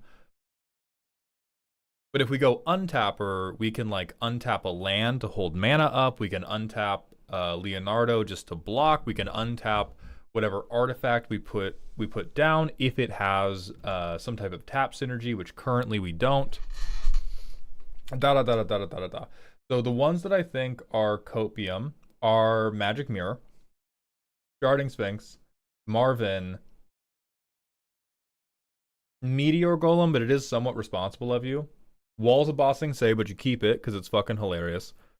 I honestly don't know. I honestly don't, because you're making a 0-2 non-indestructible guy. It's so it's so killable. The drone of Bossing Say is nothing. Oh yeah, let's see what Krang does.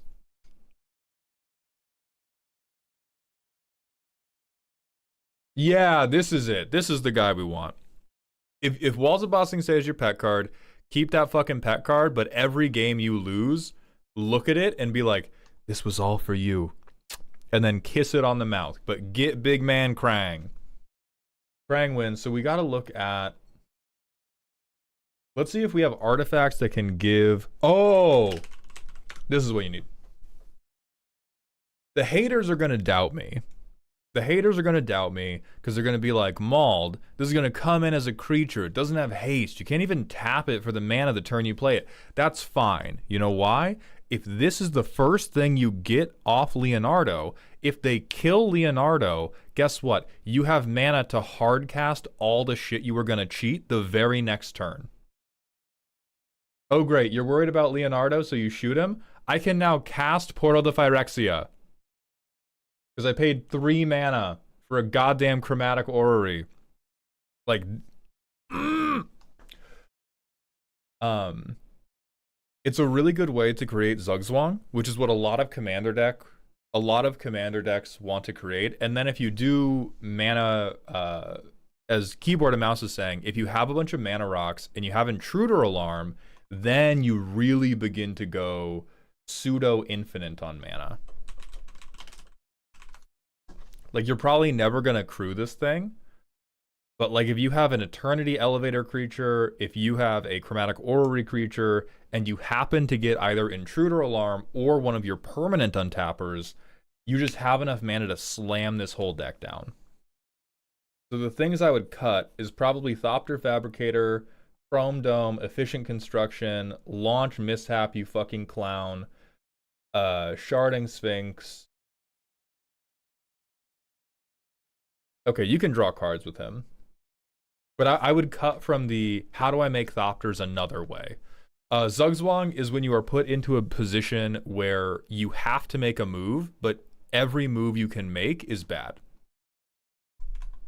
It first came up in chess, where it's like, okay, I can't not move, but either move I do is bad for me.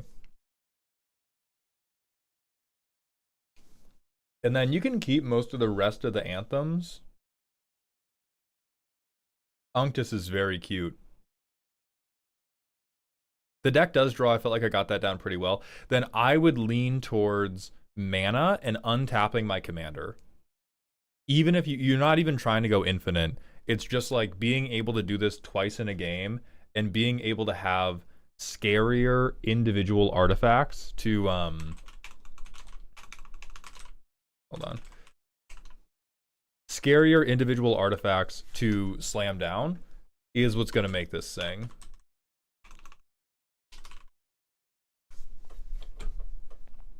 Like, you're not doing war crimes, you're doing war misdemeanors.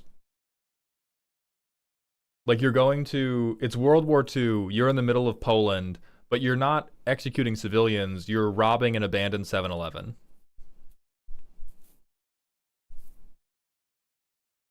Cabot Cannoneer is fine, though.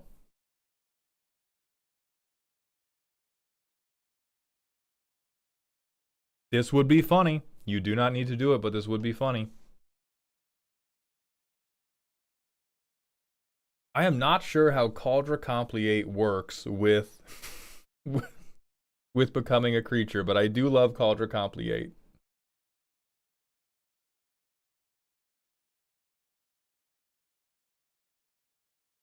Holy fuck, wait, be the devil, wait. Because this is a triggered ability. This is a triggered ability. Right? So this is not going to do the Blightsteel thing. This is, however many times I want, Leonardo makes a Thopter Kamikaze. Ooh, ooh. I like that. It doesn't work. Oh, from the battlefield. Never mind, I can't fucking read. Kill me. Man. Blue players can't fucking do anything fun. I hate it here. The search continues. Fuck this shit.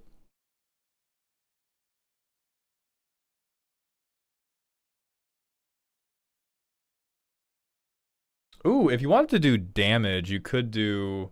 Reaver Titan's kind of funny. It does some damage. But you would need to be making, like, multiple of them or cloning it before it, like, won you a game.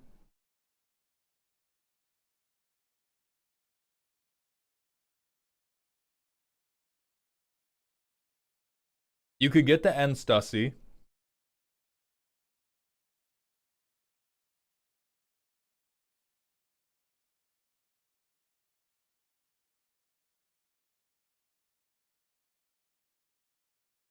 Oh, wait.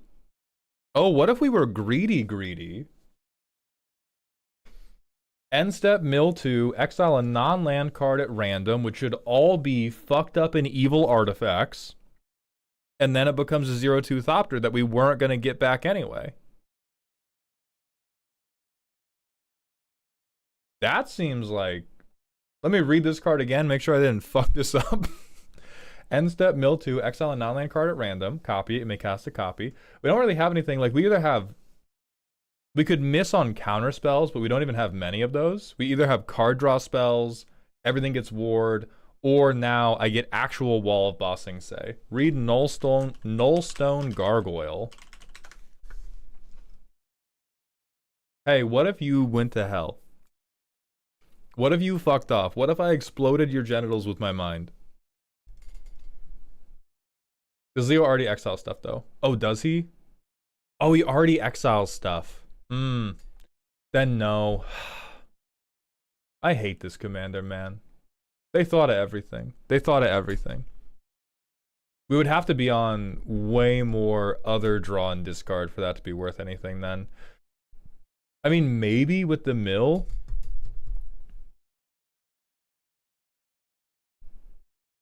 Like, the mill 2 makes it so that we're probably not never gonna hit. But we're probably not gonna hit enough.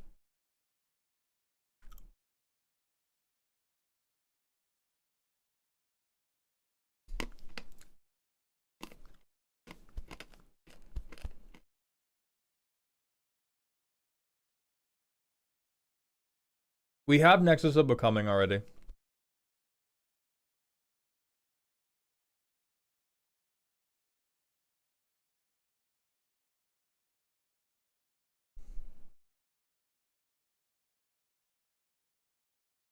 If you exile everything else with Leo and mill with it, then the only cards you have in there are the ones you mill, I guess. Yes, but if our deck is full of crazy dog shit, we should still be milling funny stuff. So I do think it's still... Like, I think it's still worthwhile overall.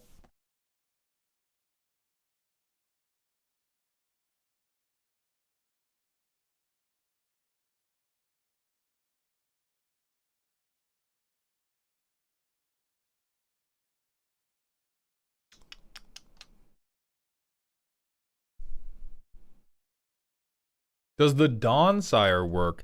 Not really, because we still have to station it, and all of our shit is going to have, like, no power.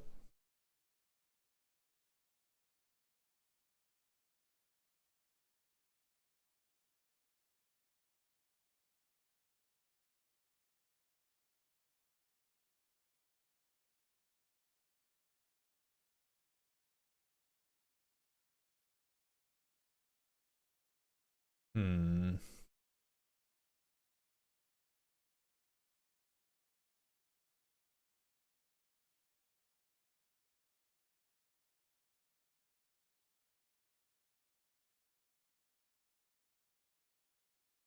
Do you not want to ever activate the 5-mana ability to give everything power? You probably do, I just don't think it's what we want plan A to be. Hello, Starry. I think really what has to happen is we have to cut all of this other Thopter making for better support of Leonardo, and then the deck is hot. Like, better specific support of Leonardo, or better ramp, so that even if they hate out Leonardo, like either Leonardo bins the ramp, makes a Thopter that can ramp me for 1 billion, and then Intruder Alarm wins us the game, or I just chain into hard casting Krang and Graz, and then you die?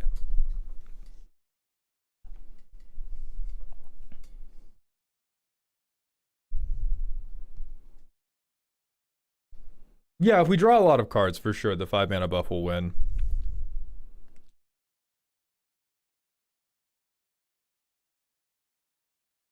Since we can't paint with magic, we might as well draw. These are mostly fine. I mean, Magic Mirror is still... You are still a crack smoker, but... Yeah, our stuff will have CMC.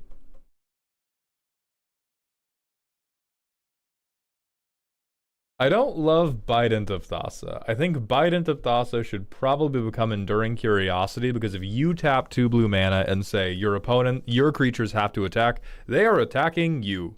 They are hitting you in the head. You are on the floor being kicked. You are the subject of a middle school anti-bullying campaign ad. So I would rather I would rather be more able to... Biden is also an artifact, though. Yes, this deck really does not need everything to be an artifact. Like, super doesn't.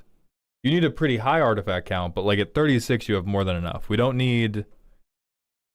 Like, Bident of Thassa is not the thing we want to turn into a 0/2.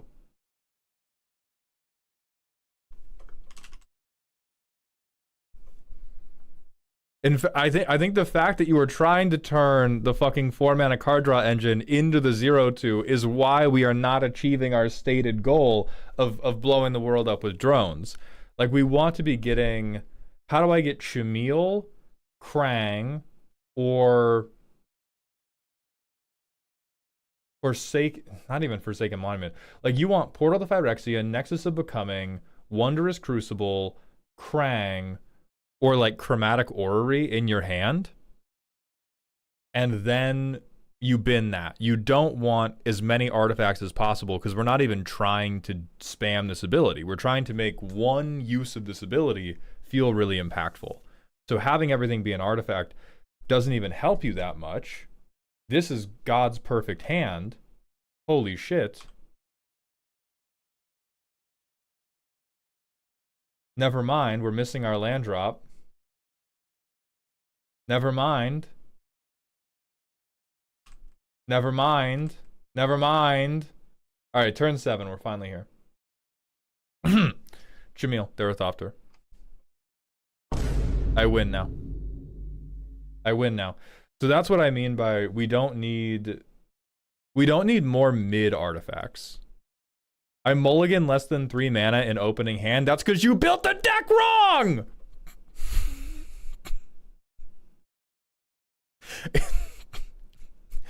It's like you're saying to me, no, Mald, whenever the car makes a weird noise when I turn it on, I just turn it off and walk for the day.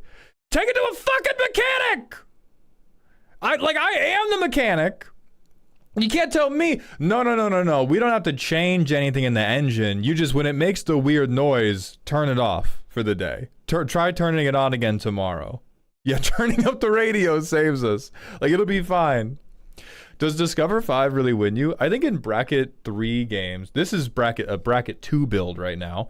In bracket 2 games, yeah, sure. Shamil turn 4, that's fine. That's great.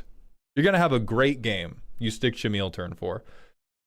So what you need more of, I'm hitting you with the fucking impulse ray. Impulses are coming into your brain right now. They're saying, look at your own deck, touch your own cards. You don't need 20 hits. You need 10 good ones, and you need the ability to find the synergy pieces and your lands. But what will Discover 5 get you in this deck? All your good stuff is way more than 5 mana. Not true. Discover 5 would get us Training Grounds. It would get us Solemn Simulacrum. It would get us Forsaken Monument. It would get us Bident of Thassa. It would get us Skull Clamp. It would get us...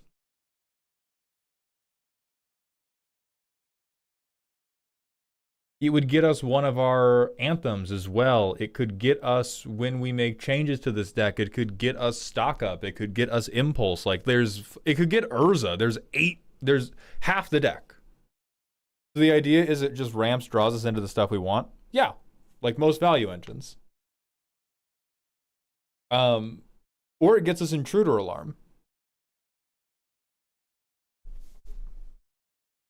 So that's what you do. Tunnel down. You're dreaming of too many different flying machines. You need to dream of one flying machine that actually has guns on it.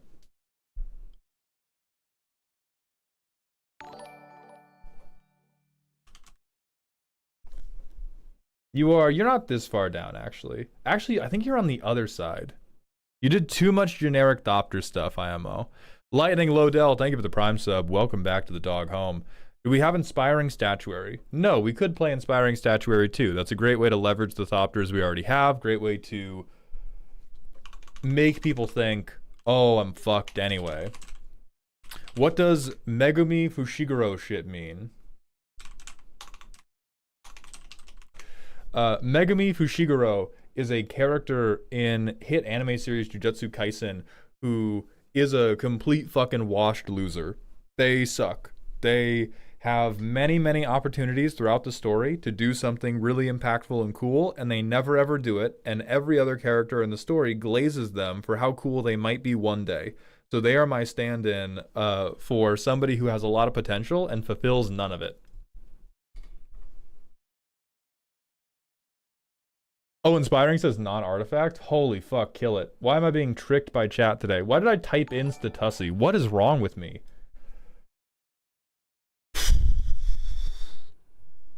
It's been a day.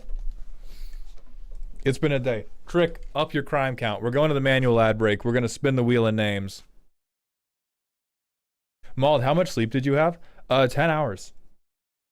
I have a rest day coming up because Z and I for the last 2.5 weeks have been doing like goal setting in these journals and have been like hyper scheduling our days, and it's been going really, really well. And we're getting very, very fatigued from it. And so I'm going to be taking like 36 hours to kind of unplug and reset my brain. Because I've made a ton of progress. I've made a bunch of progress on my content, on meditating more, on taking care of my body, on having quality time with Z, on sleeping more. But it's still like hard. Trick, thank you. I'm glad you enjoyed. Ja, I would say...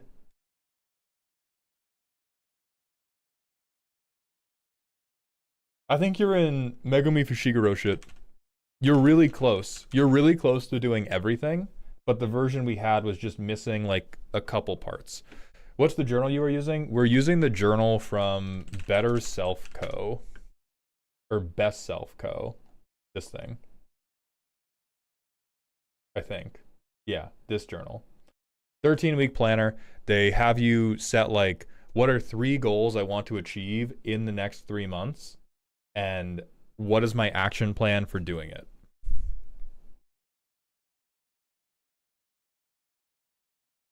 Secant, whatever you want. Tags are unnecessary. If you really want me to see the tags, we'll look at the tags, but we can get through it either way.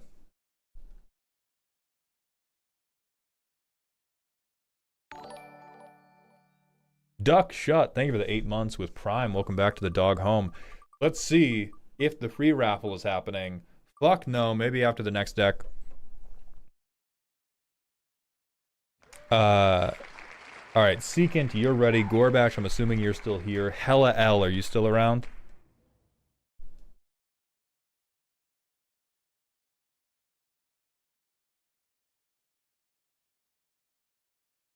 League raffle? Did I say league raffle? I might have been hoping for league time, but it's the raffle. The roast raffle. For the raffle win, should we have a primer intro for the deck already? Yes. Mauled the customs! Oh no! Oh no, the customs mauled! Oh no, Mauldown! Look at my custom card! Smash, you happy?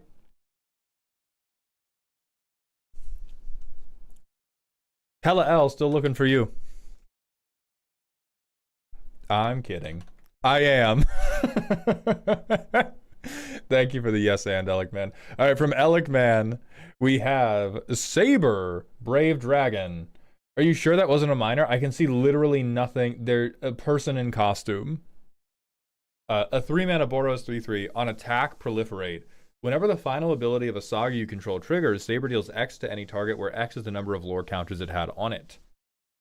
Oh, that's really cool. I like that. I feel like you're going to be let down by the number of sagas that are in Boros, but maybe that's not true. I like the idea a lot. Boros sagas is like, yeah.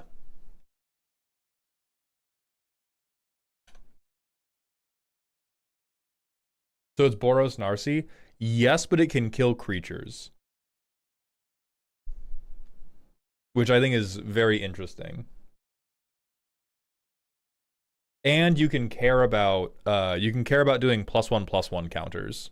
I like it. Good. All right, from Helios, we have a Devil May Cry card. Smash. Lucia, Ritual Chief, a 4-mana Boros 3/3. When they attack, you may discard your hand. If you do, draw a card for each equipment you control and transform her if you control 4 or more equipment.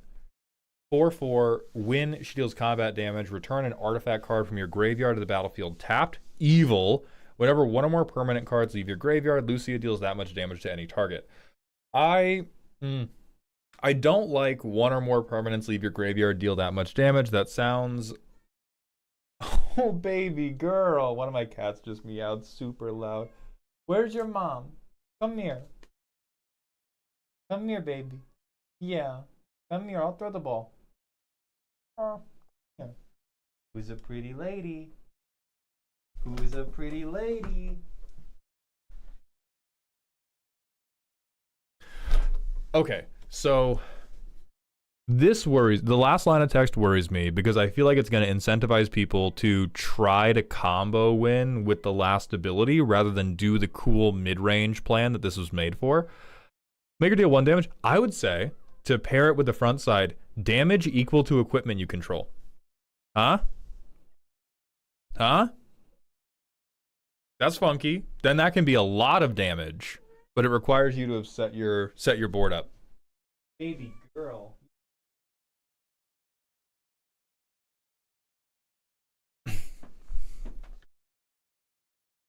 But wouldn't that just make it Boros equipment? Yeah, but in like a cool bird lady way. And then you still have to be exiling stuff out of your graveyard. Where would you want me to send the updated Mox field? Just post it in Dear Mauldown, Secant. Come here. Come here right now.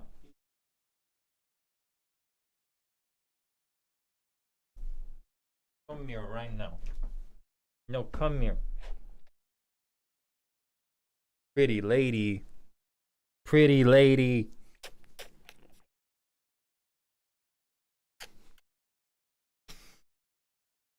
Oh, you want playtime so bad.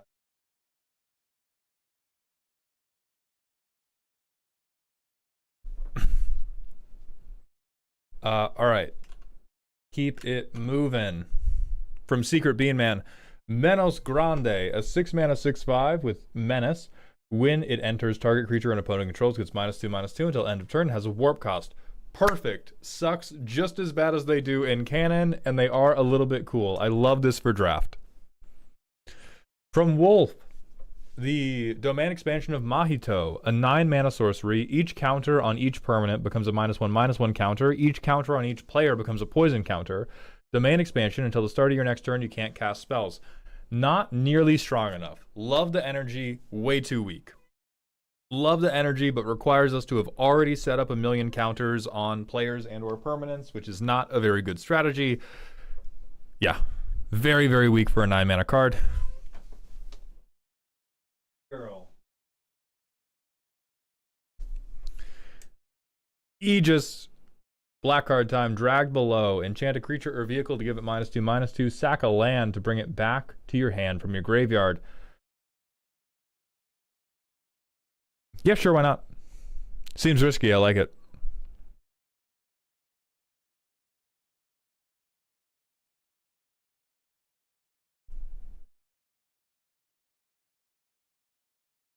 Would you consider doing a 3-player stream with Beard, Princess, and Z playing Slay the Spire 2? Yes, but those streams are probably going to be World of Warcraft for the foreseeable future since the challenge is back on the table. If we had like died and the challenge was stopping, I would probably say that would be how we replace it. But because what challenge we're doing, a 3-person World of Warcraft challenge where we try to beat every dungeon in the game in hardcore with just 3 people instead of 5. Very fun, very tough. Our buttholes are very clenched. What is hardcore? Permadeath. So resurrection spells don't work. Classes that can resurrect themselves don't work either. Yeah. All right, from Secant, we are looking at... I want to feel threatening enough to progress the game without the other 3 members of my table murdering me for playing a card that costs more than 5 mana. This is Pinball, a collection of the most diabolically bad cards in Grixis you have ever seen. We have too many cards in the main deck. Go to the playtest. Yep, you didn't lie. I play a basic. I play a signet. I play the Titanic. I play Dr. Eggman, Crew Titanic, make 7 treasures. Sick. Yeah, baby girl. Alright, fucking sick as. End step, they have a villainous choice. What's hilarious to me about this deck is they probably discard a card here because they're afraid of what I could put out, and I have nothing good to put out. All I can put out is a group hug card, but they don't know. They don't know. 3 people discard. Type shit.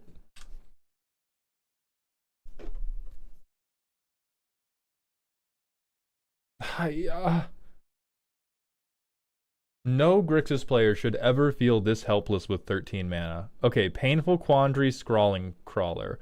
Wait, why are we letting them draw cards? Why are we letting them draw cards? What the fuck is happening? We're in big autistic robot man. Why are we helping them? Okay, so they cast a spell, they lose 5. Villainous choice, they go, yeah, do it. We put nothing out. I draw Swamp, but I get to draw 2 cards. Faithless Looting. Surely I will find something good. What the fuck is the Nihil Stone? Brother, why? What does this do? If somebody has no cards in hand and Quest for the Nihil Stone has 2 or more quest counters on it, you may have that player lose 5 life. Okay. So we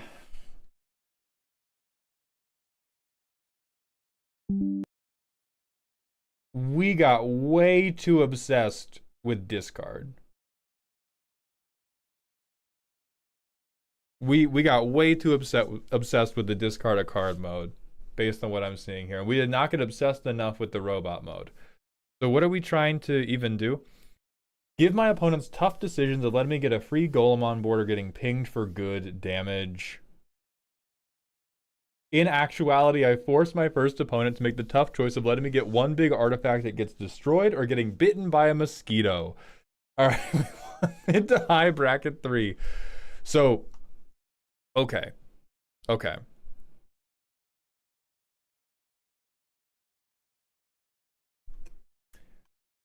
I think very similar to, oh my god, Jesus Christ. Yeah, and just so you know, They can still pick discarding when they have no cards in hand. If you get them to 0, dog, what the fuck? So I think you have built an OK99 for the complete wrong commander. This is the complete wrong half of the card to lean into, because especially if you want to play in like bracket 2 and bracket 3, you said these were upgraded precons, right? Table of upgraded precons. So here's the problem. You're always going to be over-targeted because people that are playing in bracket 2 or with upgraded precons don't know what cards do. I say that affectionately. They don't play enough Magic to know what the fuck cards do. So you're asking them to compare them not having one card with you having, for all they know, Blightsteel Colossuser, a 15 mana artifact that has Myriad and is a 20/20 that's unblockable and has Infect. Like, they just don't fucking know. And so they overreact to all that shit. And you're trying to correct for it by making it rougher for them to discard. And all you're really doing is you're like baking in this sense of camaraderie that they have. Like, you've actually managed to solve the prisoner's dilemma in a way where they all turn against you. I had a deck on the opposite end before I actually made this, and the opposite effect happened where they just discarded because they saw no reason to give me a free card. Yeah, so what you need to create is Zugzwang. This is actually the same thing we had to do in the last artifact deck, where you are leaning too far one way or the other. We have to get to a happy medium. And what you need to do socially, we have to create a feeling of untrustworthiness. Like, the problem you're getting into right now is the 3 people who are not you are banded together. Like, the 3 people who are not you trust each other to evaluate what your cards are, and make the right choices to not let you get the good thing. We have to inject doubt. We can't just increase the punishment. We need to inject hopelessness. We need to make this group of people feel like, oh, yeah, well, I don't want to give him a free card, but like, if I don't give him a free card, he's just going to get it anyway. Like, you're doing Doofenshmirtz shit here. And if we want to be a villain, we have to be willing to actually tie children to actual railroad tracks. We have to commit. So the way I think you do that, after all that shit I said, you got to play some motherfucking ramp, dog. You got to play some motherfucking ramp. I'm sorry to say, it doesn't sound cool. I promise you it will work out. What you need to do, stop trying to ramp to Eggman as quickly as possible. So you have, what ramp do you have right now? Yeah, you have a bunch of 2-mana ramp. Wrong. What we want to do is early on, we can maybe find some utility creatures that would be valuable for you. But we want to be spending turns 3 and 4 ramping a huge amount. And then on turn 5, you can try Eggman. And then if people give you the card, great. If they don't give you the card and shoot Eggman, you just untap and go, okay, hardcast Mere Battlesphere? Sure, dipshit. The other end we can attack this problem from is you're probably having an issue of just not having enough cards in hand. Like, if we have Titanic again, that's really funny. God, this guy sucks. It's not enough. You can't just get a Five Nights at Freddy's mascot and assume that you're going to win the game because you made them discard 2 cards. It's not going to fucking work. I know you all love him. This card clean sucks. It clean sucks. It's awful. Sorry. So the old reliables that you need, that you want to be casting on like turn 2, not this one actually. You want Keen Duelist. You don't want Dark Confidant. You are going to explode yourself with lasers if you play Dark Confidant.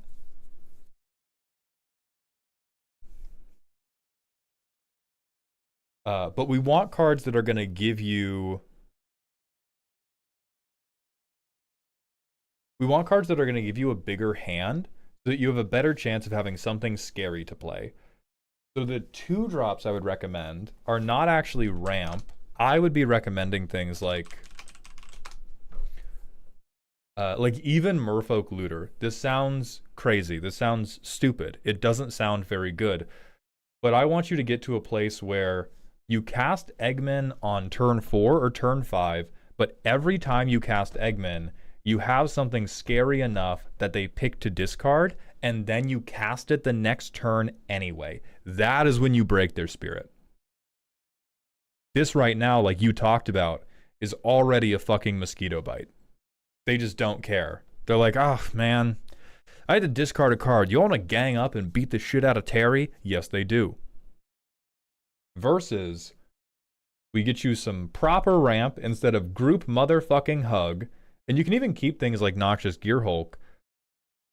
But you, like, your dream curve is turn 1, you probably do nothing. Turn 2, you play Keen Duelist. Turn 3, you play Worn Power Stone. Turn 4, you play your commander. Turn 5, you play a 6-mana artifact. You know what you need? You need the big stupid.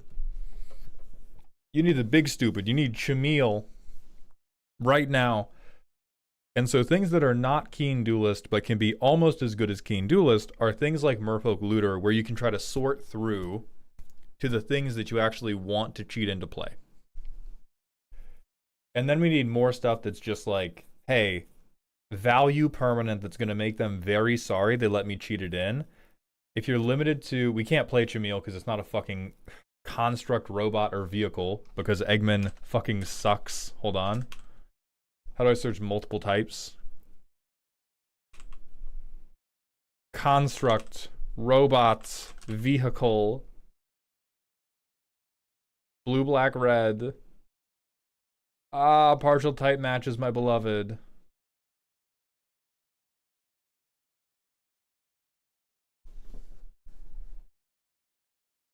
So you have Dot Monitor, you have Mere Battlesphere, you have Noxious Gear Hulk. You should have Combustible Gear Hulk. You do, good boy. Awakener's fine. Do we have Leveler? We don't have Leveler. I would get your ass a Leveler.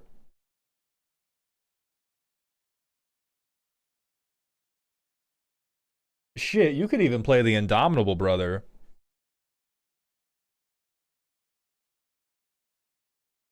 You could Sky Sovereign. I think it's trash, but you could try it. I saw you have the Regalia. Where's Slicer? Do we have this man? Where is Ja Rule? We don't. Get fucking... Wait, no, God, it's not a... Wait, is he a robot? He's a fucking robot.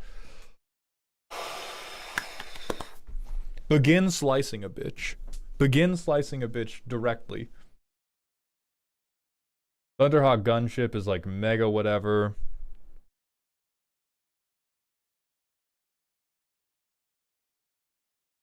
Rolling Hamsphere would be incredibly funny.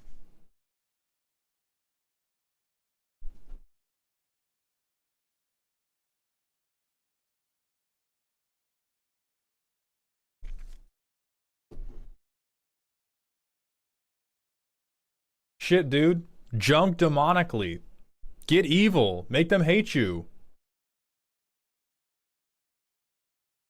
We have Depth Shaker, which I think is just like fine.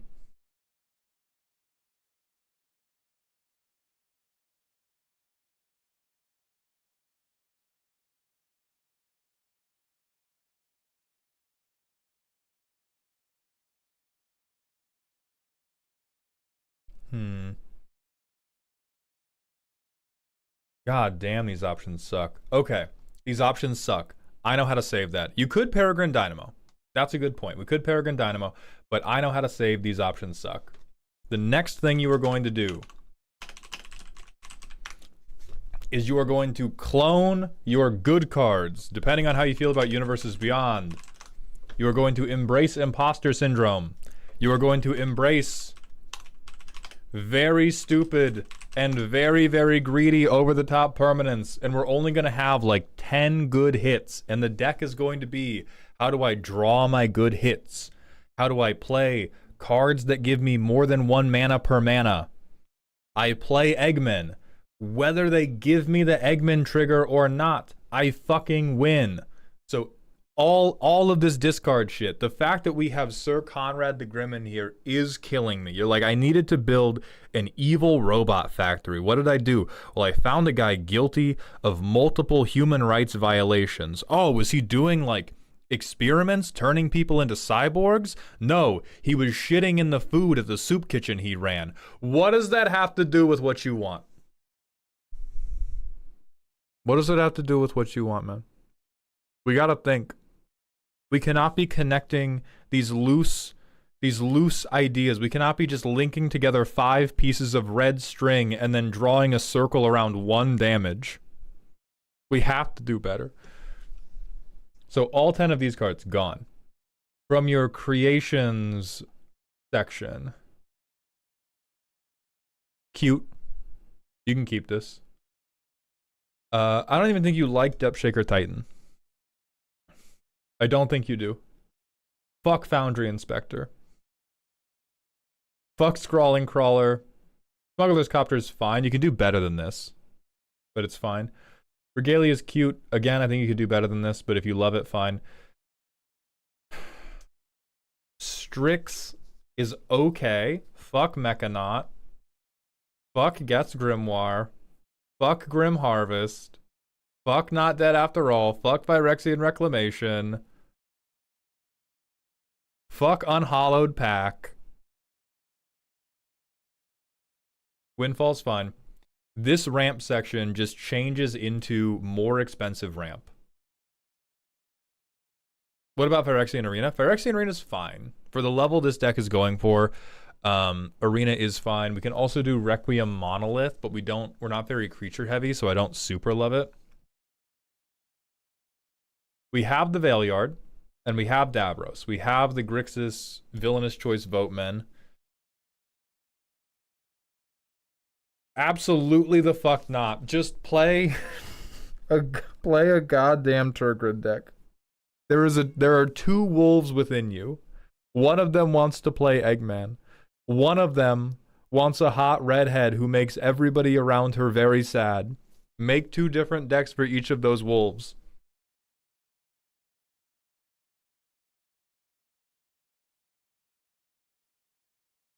I like all your removal. But that's what we got to do. So you're looking for...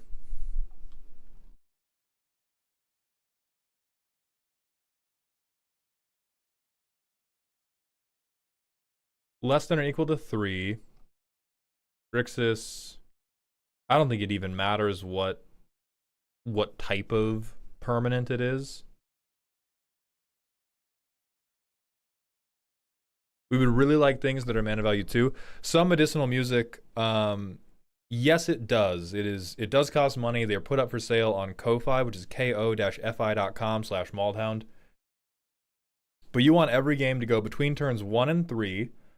I get a card advantage engine on the field. By turn 4, I want to have ramped as well. By turn 5, I want to be playing my commander, or I want to be just hard casting the artifact I intended to cheat out. And then I think the deck ends up in a good place where you can still force people to make the choice, but whatever they pick, like, you're good. Either they discard a card, and now they have 1 fewer card in hand for when you hard cast the scary thing, or they let you cheat the thing in, and you have drawn enough cards that you have a scary thing to cheat in. You have something that, like, matters a little bit.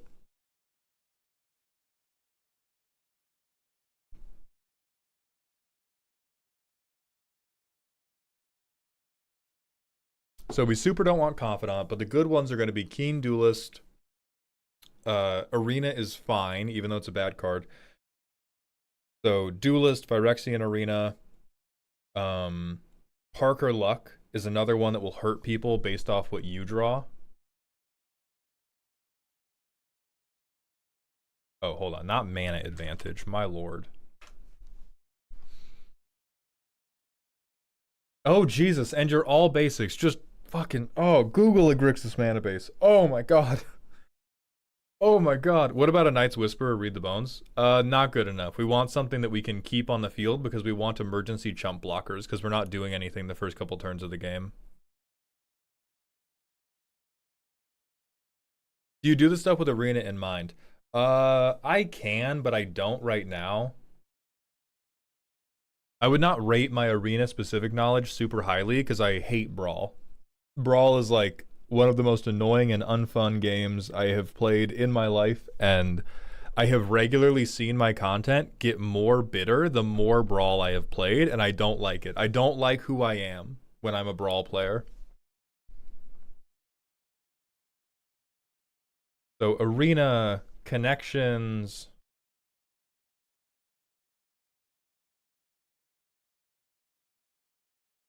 You have Baleful Strix. Do not Necropotence, I will get you. Ripples of Undeath, just a good card.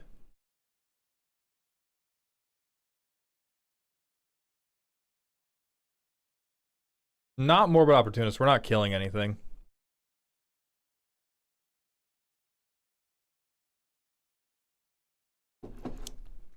Next competition is this weekend. Golbez is fine. Yeah, he like does something every time we play an artifact, right? Ledger Shredder is just a good card. If you're not allergic to those, that would be hot.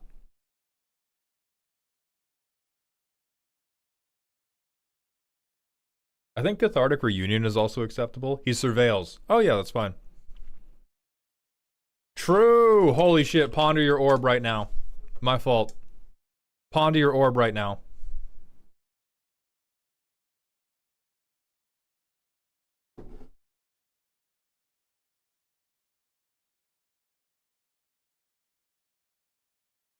And so your curve should look like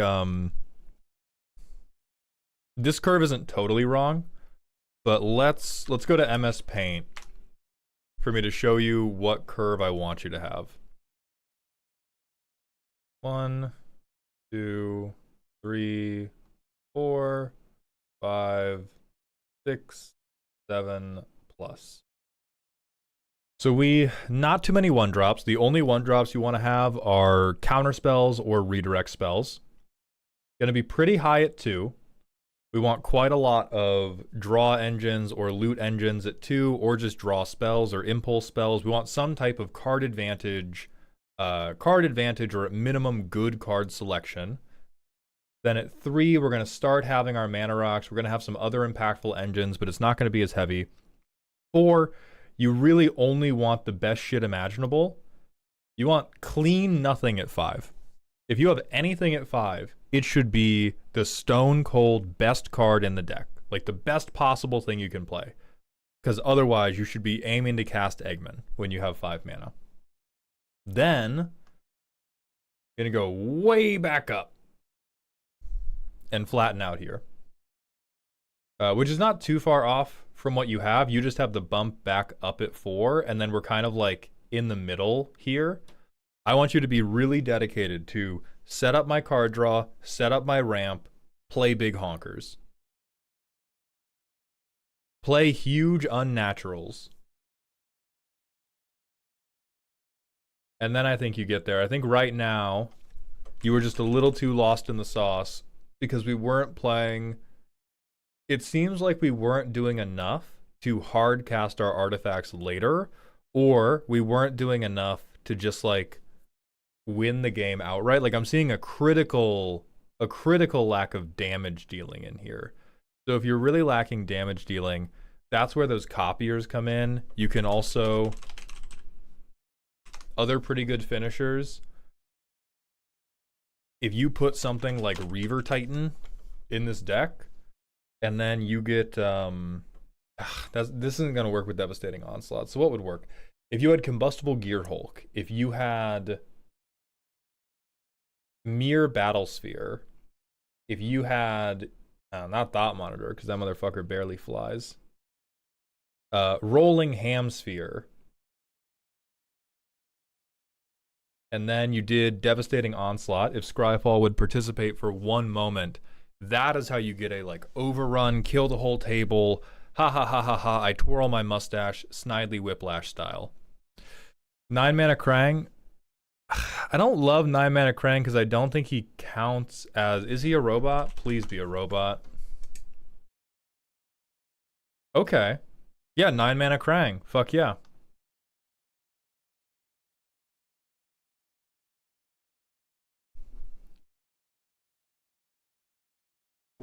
But 9 mana Krang is still risky because he's like, because we're not going to curve into him with what the deck currently is. But Devastating Onslaught is a great finisher, especially if you're intending to ramp to 7 or more mana in the first place.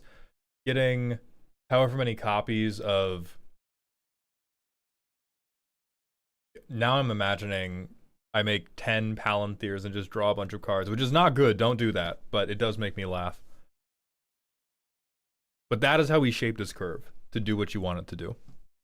So Secant, thank you very much for submitting. We're going to go to the manual ad break, and then it's going to be time to spin that wheel one more time. Also, Ghosty Goo, thank you for the Twitch follow. Have you ever played Curse of Strahd in D&D? I have not.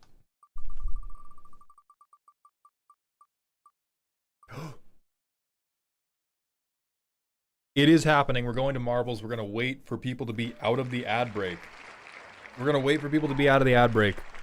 Secant, I do believe you. This looks like...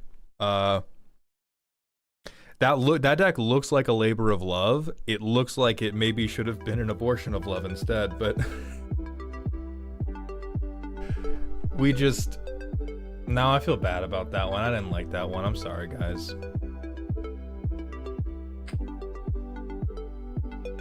It's almost there. I'm gonna think about that one after stream and think about how I could have delivered that one instead.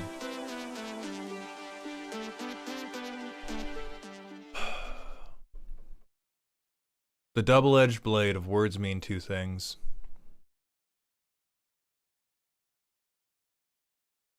Really insensitive after Roe being overturned, Mauled. I don't think Roe's overturning has to do with that being insensitive. I agree that that was an insensitive one, and it wasn't. It was not funny enough to justify its insensitivity, but I do not think the Supreme Court being a laughing stock has to do with why that joke. Oh, I'm sorry. I was joking in an attempt to make you feel better about it. God damn it, you got me. Thank you, Tomu. I appreciate that. Whatever. We'll move on. I will do better next time. You have 2 minutes from when you hear this to enter the raffle. YouTube cannot enter. You'll have to jump over to Twitch chat for a moment to enter. We are gonna have it set up by this weekend, but I have to schedule out 30 minutes to change it in my planner. Anyway, joking aside, Secant, it looks like it was a labor of love, but it looks like we just overhandled the dough. We obviously had some form of the deck, and we were like, it wasn't working, so let me change it dramatically and hope that this creates what I need to see. And now it's just a mess. A labor of tough love. That's a good one. All right, I'm gonna go use the bathroom. Then we're gonna start the countdown. Then it's gonna be time to go.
Okay, 2-minute countdown.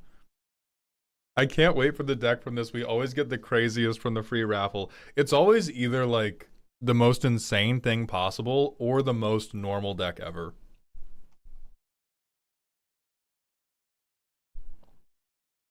Dr. Sheep, yes, we do Architect. I will clown you for it, for using the inferior.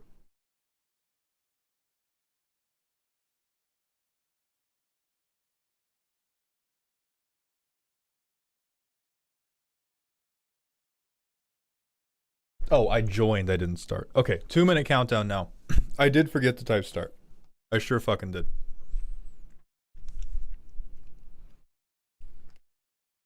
That is true, Kerdavar. It's really only the playtester. You said that the competition deck should embody the spirit of Super Friends. Do you want it to suck like Super Friends? A little bit, yeah. Like it should be playable. But you don't have to be more playable than a Super Friends deck. So like versus a Stompy deck, I think you have way more range to not be very good.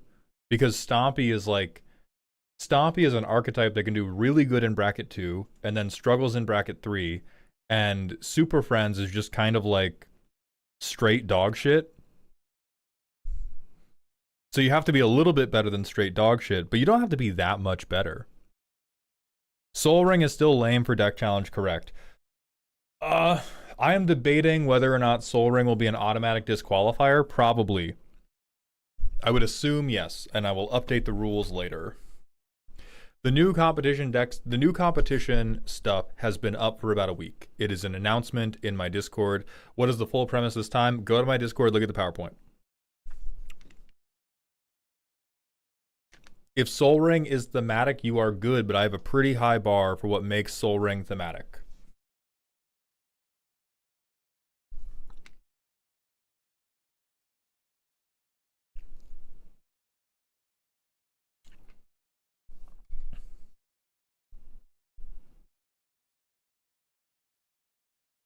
All right, 20 seconds remains. Oops, all rings. I just don't know how Oops, all rings would be Super Friends. It just doesn't sound right to me. How do we join the Discord?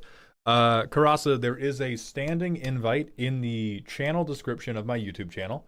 You can come to Twitch and type !Discord, where there will be a free invite, or you can go to the link tree on my TikTok page. So there's a couple different ways.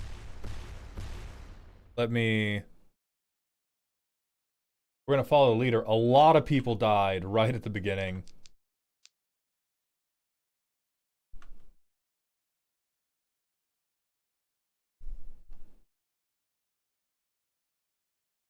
There. I have copy-pasted a Discord invite into the YouTube chat.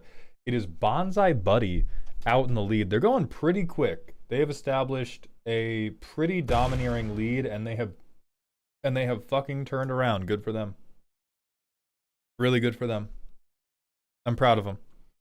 You know, life isn't about rushing or falling to your death, as Muti Games thinks it is. Life is about stopping to smell the explosive barrels. It's about feeling the wood under your ball.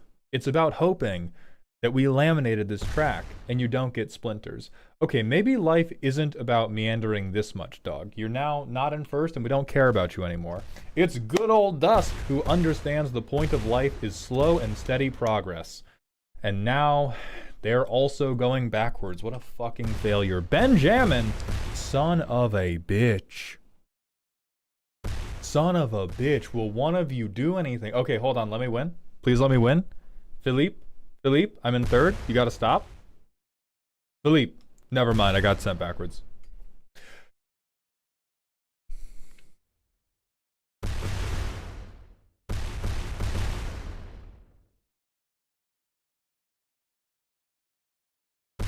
Okay.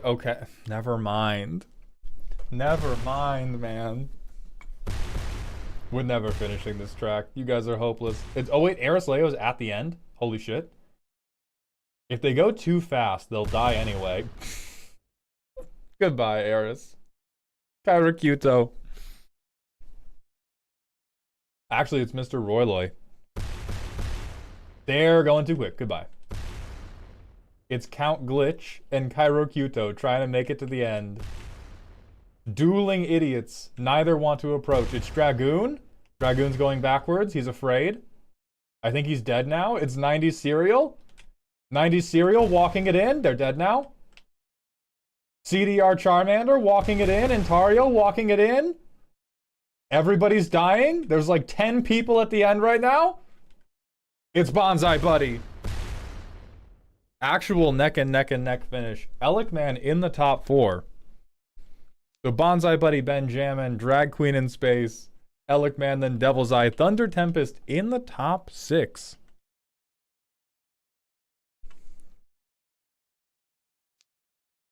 Yeah, that was a very slow run. Where did I place, boss? There's no way to know. Bonsai Buddy, if you want to go ahead and put your deck list either in Twitch chat or in the Dear Maldhound channel of my Discord.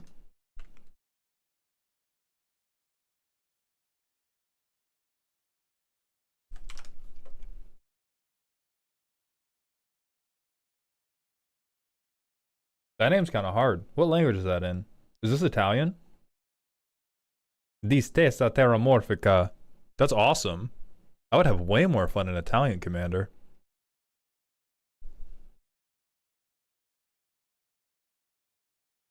It says on the banner, why would I read that?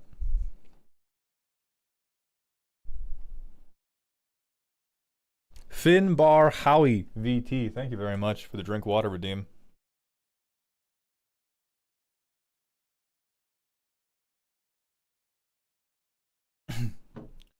Italian commander implies playing against Italians, though. Yeah, Italians rock. Thunder Tempest, thank you for the random smasher pass. Holy smash. To shreds. That's me. To shreds, you say.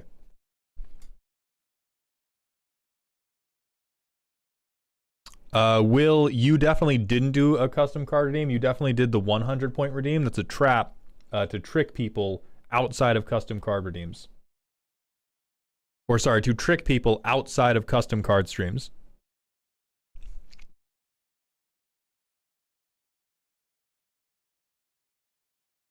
Alright, from Bonsai Buddy.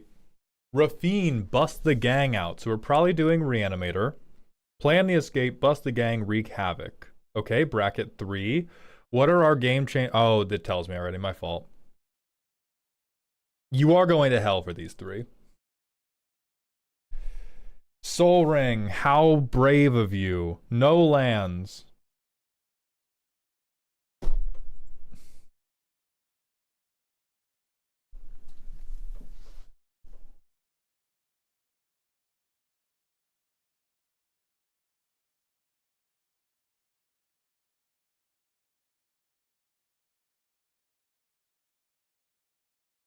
You know, I can only take so much. I can only take so fucking much, man. Mauled! Look at my cool deck, Mauled. Don't you love it? Don't you love the theming of my jailbreak deck that involves a library episode? It's the plans for the jail, Mauled. Why aren't you clapping? You don't understand. You don't get it, Mauled. Did you not watch hit 2008 drama Prison Break? Sorry, 2005 drama. Do you not understand how reasonably themed my Ristic study is? Why are you walking away from the table with your head hung low, Maldhound? Appreciate my madness. Okay, get fucking cycled. I'm not playing this card. Get fucking cycled on. I play a tap land. Prison Break did have a library episode. That's the joke! Sorry. Teslobo, you're banned.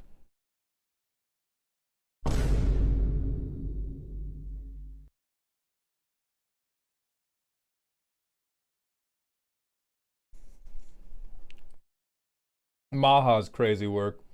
I mean, Glen Elendra, I'm really feeling like this deck is expensive dog shit go or generic good stuff go. So turn 2, I play a plains. Turn 3, I play my commander. Turn 4. Sure. I'll play this to protect my commander. Draw a card. Fuck you, man. Fuck you. Soul Ring. Signet.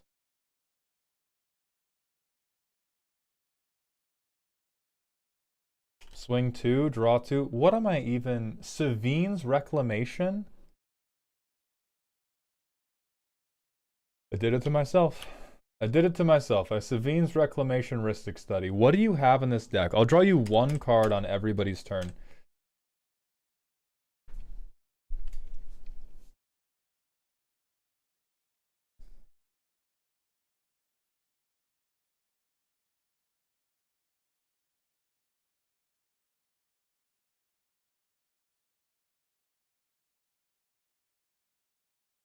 So far, this primer has been about as accurate as asking ChatGPT to do my book report for me. I'm in fucking shambles. We have nothing even tangentially approaching a theme in this deck. 36 lands, okay. I need to understand why the deck is running Maha. They saw it in a YouTube short. That is why. That is why. Add? Question mark? You have a flying commander with a huge ass. What the fuck are you talking about? Why do we... Why do we have a 0/4 Ox? Oh, it's for 3 attacking creatures. Oh, yes. Surely, that is exactly as good as Ristic Study. Mobilize doesn't work? I'm pretty sure it does. Because you can... These both trigger when they attack. So simultaneous triggers. You get to... They never attack. They are attacking. No, you're all wrong. No, sorry, half of you are wrong. Half of you are wrong. Rafine does not care that the creatures attacked. Rafine counts the number of creatures on board that are attacking. So you 100% get to mobilize. It definitely works. It's stupid as fuck, but it does work.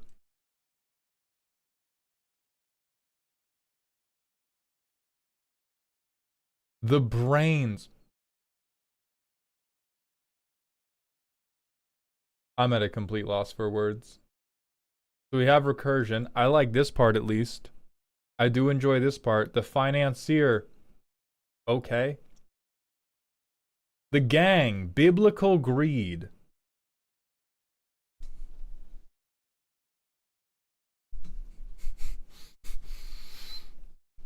I'm gonna freak the fuck out. Sure. Biblical greed. A compelling 1v1 card that has never won a commander game.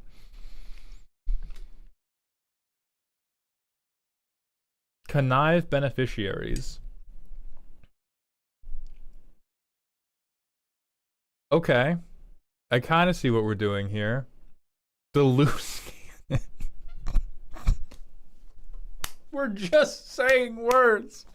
We're just saying words with no connection to what they mean. How is he a loose cannon? He's doing exactly what your deck wants to do. This is like if you owned a Staples and you found a guy who applied for the role of middle manager, and he was like, my qualifications are I have been a middle manager at Office Depot. I got an MBA from Cornell. I grew up in this town. My parents are here. I have dinner with them every Sunday. I do not drink. I do not gamble. I go to the YMCA every morning at 7 a.m. to swim, and I play intramural fucking basketball every evening. Sorry, 2 evenings a week at 6 p.m. to have more time to spend with my kids. I'm kind of a loose cannon.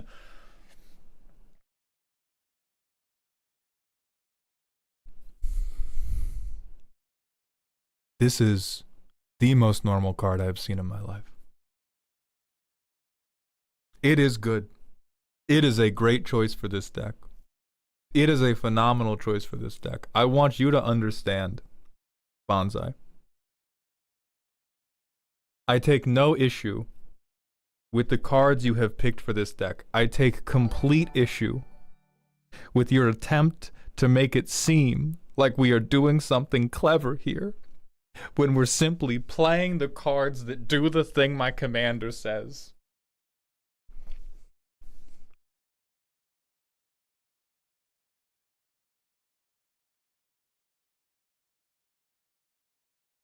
My blood pressure's going up a little bit because there's only one of these cards that even kind of resembles a house, but I'm at least with the intent of this one.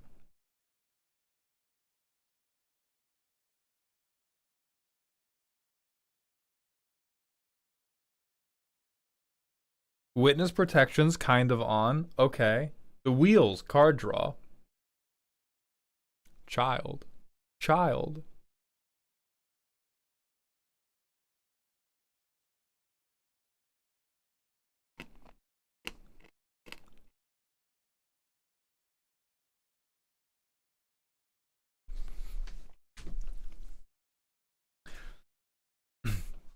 Yeah, this is... I think it's relatively well built. It's not 31 lands, it's 36 lands. It's 36 lands, they just have 31 lands that aren't tagged. Five of the lands live in other tags, so they do have enough lands. It looks well built, dog. Well, it looks built fine. It looks functional. I think there are other things you could do that would be... Like, we have... This is what's pissing me off. We have a deck that's all about... I'm executing a heist plan, and I don't have the rat who robs you, who is an unblockable attacker, who will also help us loot, and will eventually help us just get card advantage. Like, the connection between what we have said the theme is and the stuff in the deck is a lie of preposterous proportions. I'm always down to stretch the truth. I love lying a little bit. We're like serving our family pizza and asking them how they like the soup. I can't. Azure Beastbinder does fuck in this deck. That's what I'm talking about. Like, we need...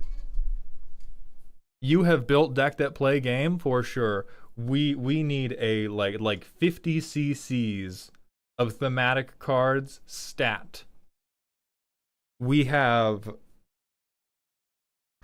Oh, there's so much we can do. My mind is fucking abuzz. Like, who's the actual loose cannon? Because this guy, that's what's making me tweak, because we're so close. This guy's not the loose cannon. He's your lieutenant. He's your second in command. He's faithful and loyal. He does exactly what you want the deck to do. Extremely, extremely well. Archon of Cruelty, like, the loose cannon is guy who is helpful, but is gonna make the deck do a different thing than you were trying to make the deck do. Like, you know who the loose cannon is? Jin Sakai.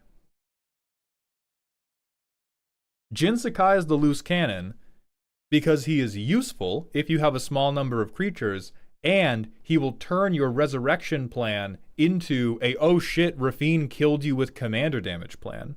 Now, we can't afford Jin Sakai because he's secret lair only, which is fucked up. But this is like... This is the guy who's actually a loose cannon. Ray Fillet?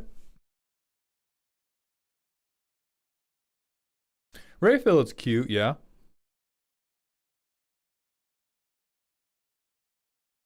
Oh, Rankle's a little bit of a loose cannon.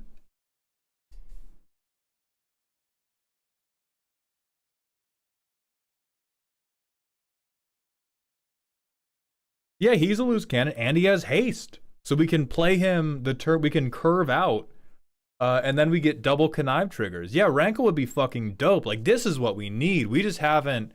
You used all your energy on, like, getting the good stuff for the deck, and we hallucinated. We hallucinated the primer. So, like, Herald of Secret Streams and Kamiz, I still rock with. Adeline I don't love on a theme basis. The pack piece is a really clever mechanical inclusion. I don't love it as a theme basis. Same goes for Crypt Collar Chariot. Like, I think we can just do better than this. It's fine. I think we can just do better than this. Currency Converter is great for your theme. We have Reanimate. You gotta get, there's the new...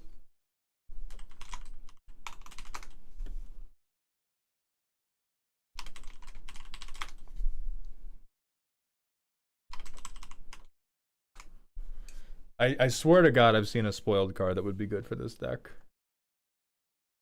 This guy, like, he's the brains. He's the fucking brains. Reanimate on a body where if we're conniving every turn, we're gonna have 3 or more creature cards every upkeep, and we can just rip out a creature every single time. Oh! This guy. Wouldn't the brains be a tutor? I think the brains can be any type of, like, card advantage. I think it can also be a tutor, but his name is Grave Researcher.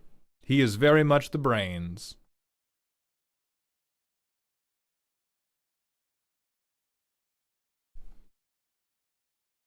So that's what we got to be rocking with. Biblical Greed.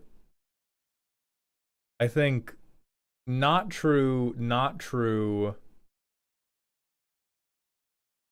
Kind of true, but you're the devil.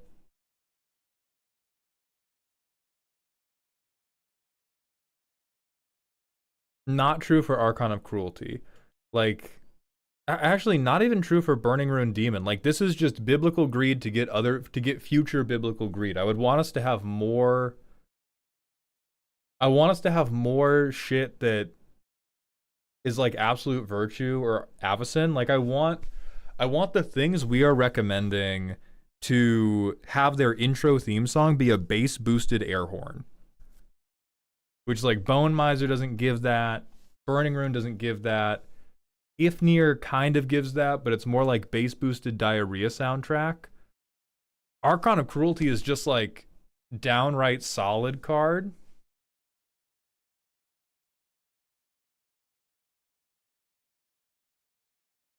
Containment Construct's really cute. Monument to Endurance is very, very good. So what else could we get that's just like blah blah blah blah? Just like so dumb. So dumb that nobody can deal. Oh wait. Ha. I finally get to recommend it. It's been a few months. It's been a few months, you guys. Give me the Sviddies or give me Death Bonsai. Put the Chumbawambas in the bag. Put them in the bag. Oh, my favorite fucking card of all time. Holy shit. Okay. Dream Trawler? I don't love Dream Trawler. I do love Armagon. Holy. Holy, I love this idiot.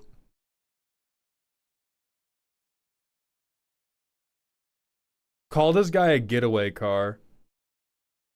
Call this guy a getaway car right now. He's my Armagoon. I know this is off topic. Any ideas for an Arabella commander hand? I'm not sure what you mean by commander hand. If you could elaborate on that, I will think about it.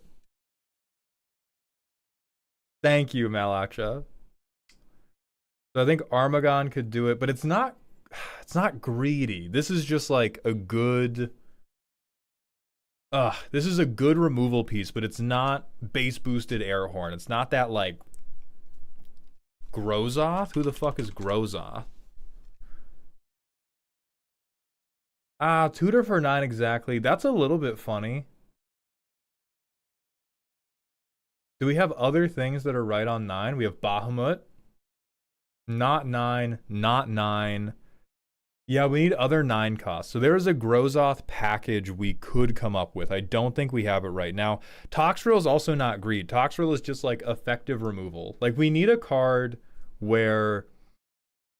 Like, you need a card that is both good and is shockingly bad. Avacyn Angel of Hope is both a good card And for it to be the end point of a reanimate like multi-card combo, you're like, oh, you you just made yourself harder to hit. You're not gonna win.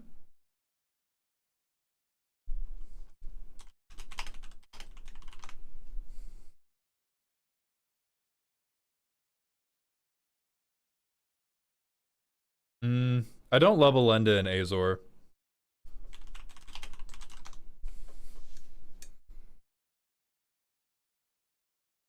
I kind of like Blazing Archon because a problem that Rafine decks often get into is after your first couple turns, you aren't really able to swing with Reckless Abandon. Even if you have evasive creatures, because then like people will just kill you with their big creatures. Like I kind of am like this kind of fits the bill for Greed from the Bible. We broke into heaven and stole an angel. She's on our team now. Fuck yeah. Ooh. I love Threefold Thunderhulk. I love that as a connive target. Holy shit. That's dope.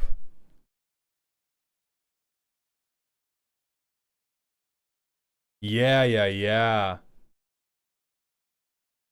And then as much as it hurts my fucking chest, keep your goddamn Ristic Study. Fine. Keep it. It's bracket 3, you get to do what you want. You get to do what you fucking want. But I think that will fix everything, is if we just get like either reconnect with the theme or disconnect from it and accept like not every deck needs a theme. You can just go, hey, this is my Rafine Reanimator deck, prepare to die. But if we're going to present this is a heist movie, this is Ocean 6-7, then I want to see some like rogues, I want to see some dudes in bandanas, I want to see some rats.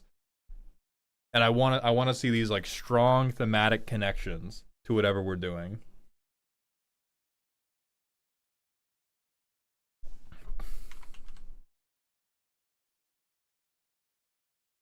So good job. This is 100% rage bait.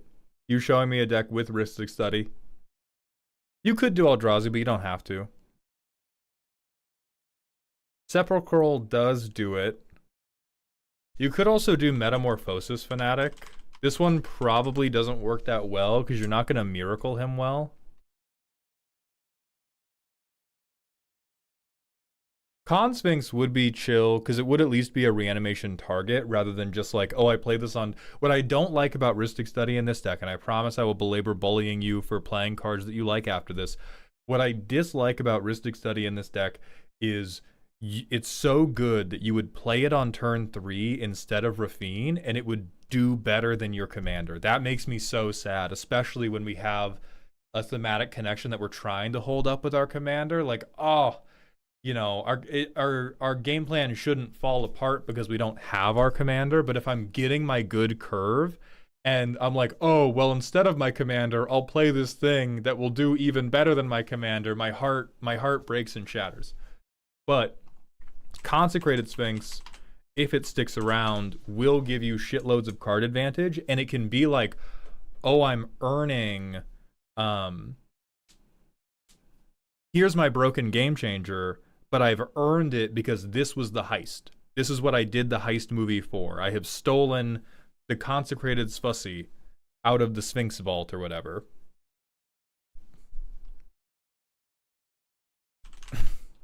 And then Siege, I love Agent of Treachery as a suggestion. That's great if we go deeper into the theme.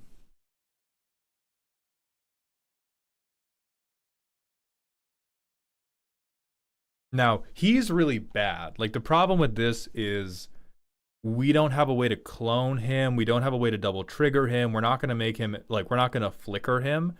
So he is a theme pick, but he is, like, the worst reanimation target we have. So it would be a pretty meaningful step down if we included him in the deck. Yeah, it's 7 mana to it's 7 mana to cast Invoke the Winds. If we cared more about cloning, if we cared more about flickering, I would be like, oh, you have to play this guy. But this guy is like a funny include, not a very good one. But Bonsai, thank you for submitting. Thank you for being a champ about the crash outs. We're going to go back to the manual ad break. Then it's time for Hella L or Comrade Gorbash. Whoever sounds off first, that will be who we do first.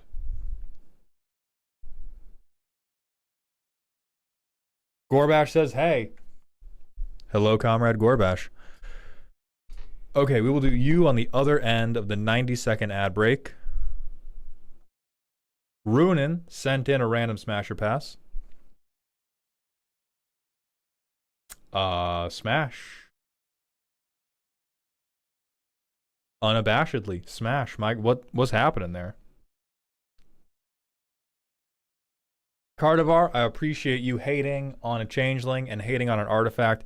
I do not use Clanker in my stream, and I would encourage all of you to not use it, mainly because most of its usage I see on the internet is used by like those overly aggressive white boys who are trying to say the N-word without saying the N-word. Like, too much of it is piggybacking off of phonetic similarity to it. And it makes me go like you enjoyed that too much. Not you specifically, but too many other places I see it used.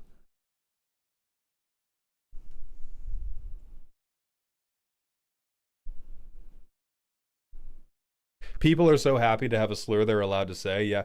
Yeah, like that. And I'm okay with insulting. I'm okay with insulting AI tech bros and like insulting a lot of the use cases of generative AI.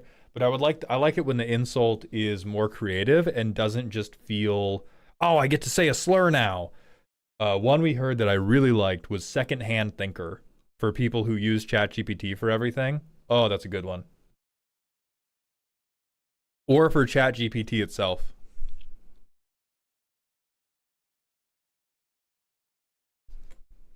Yeah, Coglicker from Bootlicker. That's a good one.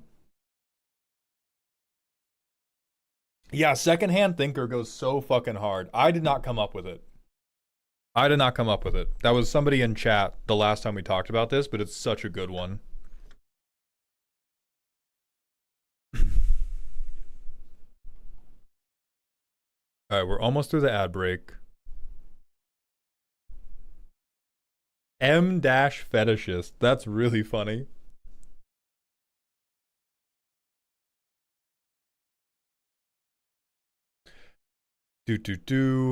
Okay, Comrade Gorbash has sent in a silly deck. I want my opponents to think I've built the deck wrong right up until I kill them with it. My own worst ally. Okay. When playing Katara, if a triggered ability of an ally you control triggers, that ability triggers an additional time. What the fuck?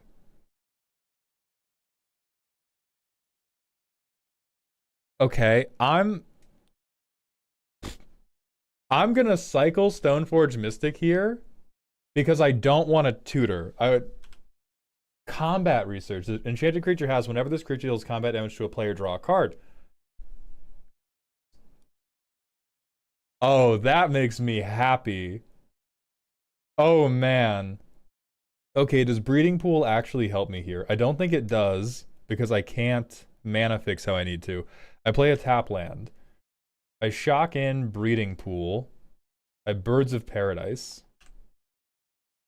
I Urza's Saga. I play my commander. I'm like, get ready for allies, baby.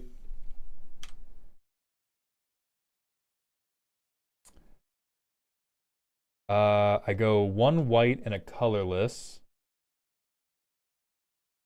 And then I combat research. I draw a card for SRAM. And this is where somebody's head has turned. I swing my 3/3. It's a 4/4 with Ward 1, actually. Oh, but it double triggers because it... Yeah, that's... this is fucking dumb. This is fucking so dumb. If I hit, I draw 2. Shadow Spear. Draw from SRAM. Get rid of Flooded Strand. Next turn, I don't want. I'm gonna replace this with a land because again, I don't want to look. I want to be surprised. I play this. I cycle you away.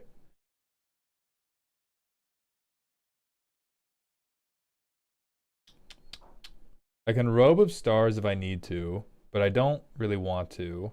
So Seiju.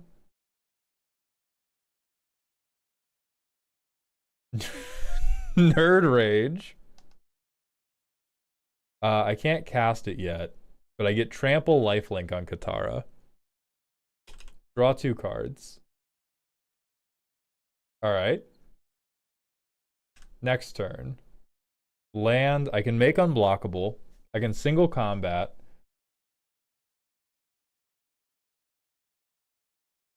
Oh my god, if I get 10 or more cards plus 10 plus 10, can I do that? Can I do that, please?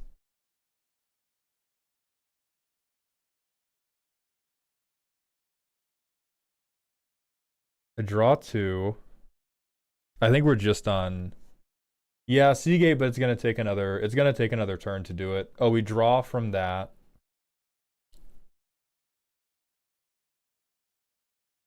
We can Brotherhood Regalia draw. We're not gonna get Halvar. Okay, so we're not crazy strong, but this is like, that's a very funny fake out. So we have to be using, so these are the normal good ones. We have to be doing things that give her an ability. That's dope. That's awesome. So on non-creature spell, and whenever you draw your 3rd card, put something on. On attack, untap all lands you control. On damage, draw a card for each modified creature you control. Draw a card on damage. Oh shit, Conformer Shuriken is insane.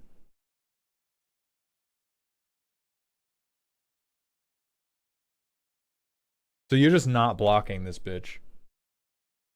Oh my god, idolized. Oh my god.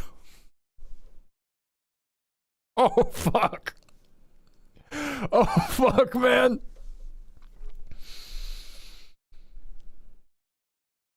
All right, so Glowclap Lantern's kind of a letdown compared to Idolize, but I see it. I see it.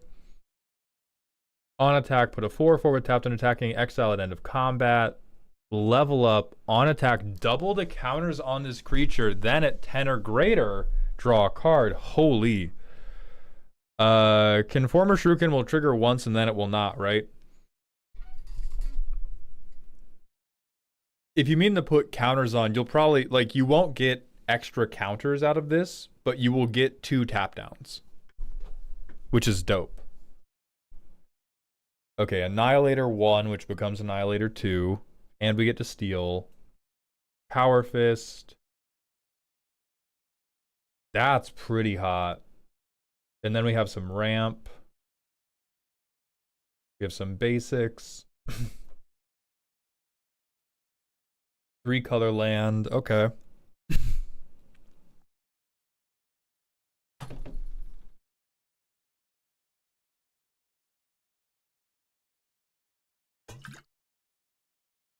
Oh, this is tough. How do we...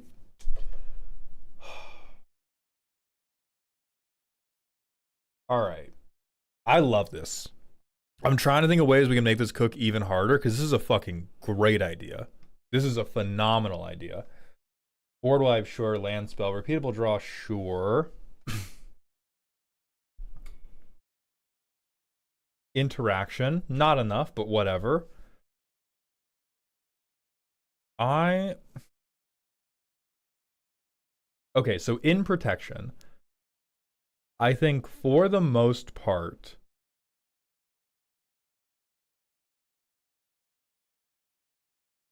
I would change, would I? Because we want indestructibility. I'm debating whether or not we do the Mother of Runes, Giver of Runes, Skrelv thing. Isn't Mom a non-bow? It could be, depending on what color we have to give it protection from, but it's not necessarily. What's this deck doing that's so cool? It's using Katara to double trigger a bunch of dog shit equipments and auras rather than just do like oops all allies.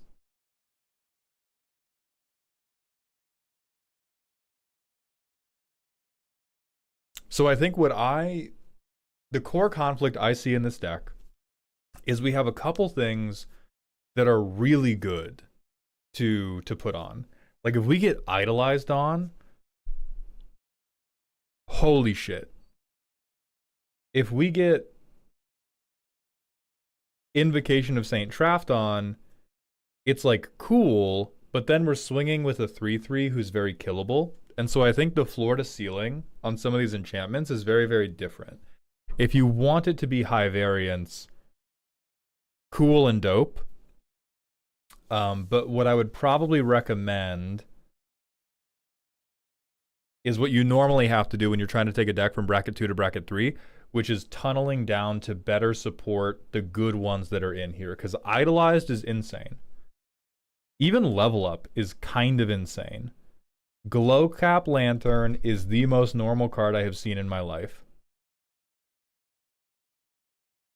Even Strong Back is like, it's not as good an enabler as just finding the better aura. Because I feel like what we need is to find cards first. And then once we get card draw, we can worry about making her strong later. Like, I don't think we're missing... We have Eldrazi Conscription. That was the first thing we saw. Oh, I do like Selfless Spirit. Being a 3-color commander and having our auras spread over 3 colors, giving protection is going to be a really hard thing. Super State's funny as fuck. Hold on, does that...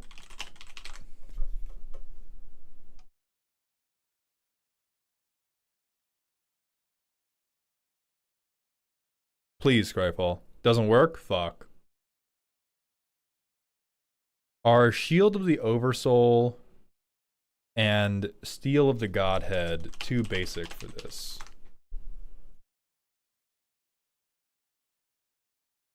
It's not that it's too basic, it's that it doesn't do what the deck... Like, it doesn't hit the goal of the deck. The mechanical goal of this deck is to give Katara new abilities.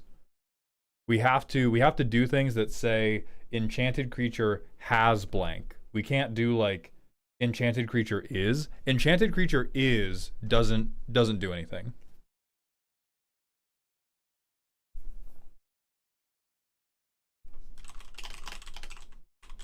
Shield of the Oversoul, you say?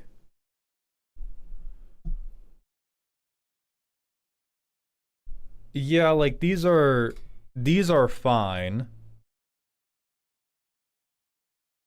These are fine, but we want something that Katara actually makes better. That is the heart and soul of the deck, is something that is unassuming, but Katara makes really good. The ones that draw all do more than they look like they should, but Saint Traft has been disappointing. Yeah, if I had to guess, I think the ones that are disappointing, or the most disappointing, low-key Bear Umbra. Even though it should be great, I just don't think we do enough playing at instant speed. Glowcap Lantern. Invocation of Saint Traft.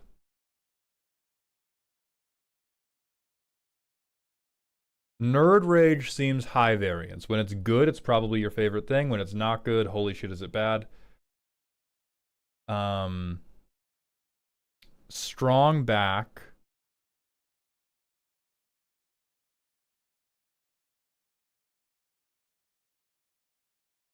Danitha.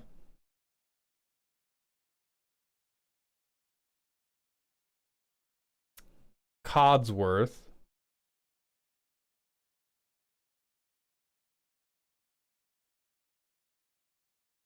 Masterwork of Ingenuity. Blue Mage Rod triggers way more than you think. You mean Planisphere? What do you mean by Blue Mage Rod? Like this one? I think this triggers exactly as much as I think it does. And that's why I didn't call it out as a bad one. Planisphere, sorry, got me. Yeah, no. I think this card is crazy fucking good. I think this card triggers all the goddamn time.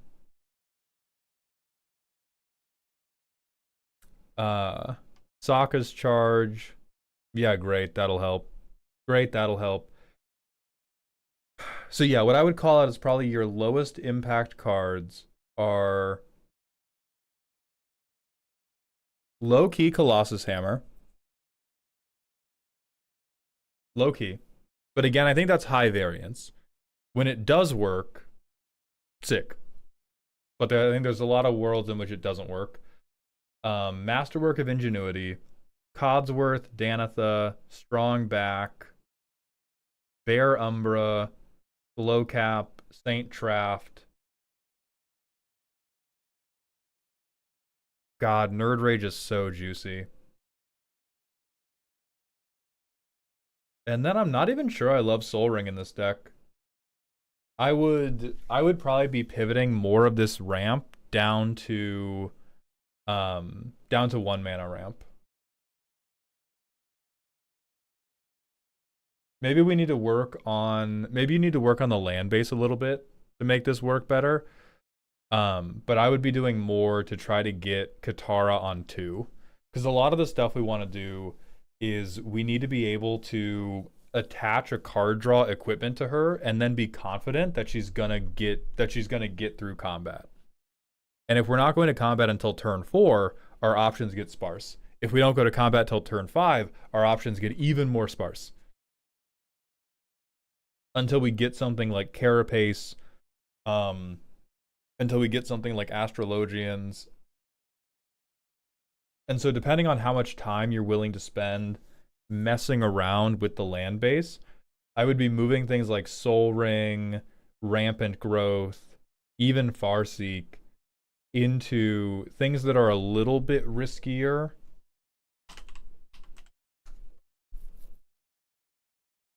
Like, man, if we can figure out Wild Growth. Man. Because these are also auras, which will also trigger the enchantresses you have. And then rather than Danitha, Codsworth, and Strong Back, I would be doing more enchantresses that draw when you play an enchantment.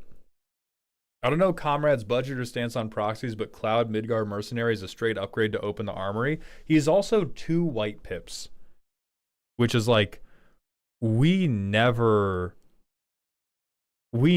ever want to keep a hand that's making 2 white pips. We want to make like green on our first turn. Maybe we can get 1 white pip. Now he's a fine late game draw, but we can't like curve out through him.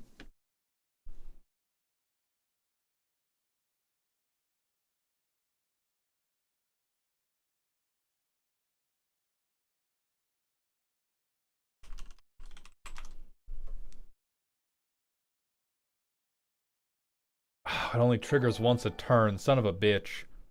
Son of a bitch. Miss Mooney, thank you for the Twitch follow. Welcome to the doghouse. Playing the lair is criminal? What lair?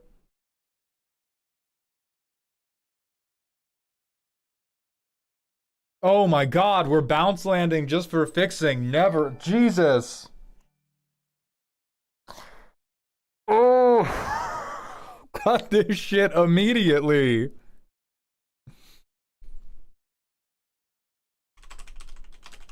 What's Blue Mage's Cane? No. Absolutely not. Absolutely not. Yeah, I sentence you to printing out some more fetch lands, I think.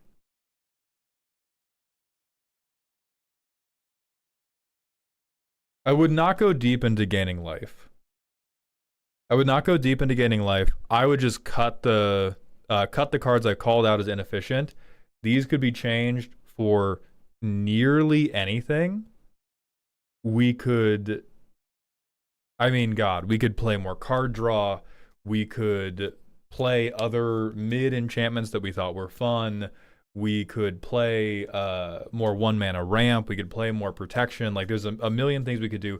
But those are the cards that I don't think do enough to get you up to speed quickly enough. And I think when we have enough, like even this hand is fine. Sword Coast. Pretend these can enter untapped. I don't really care. Pretend we're mana fixed.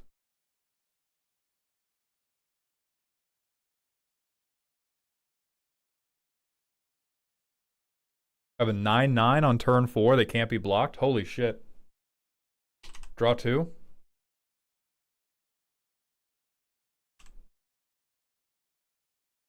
This is just a land. But like from here, we're good.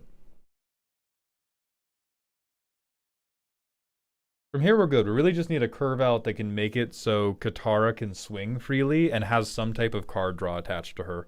And I think anything that's not doing that that is on the low mana value end of the spectrum can probably go.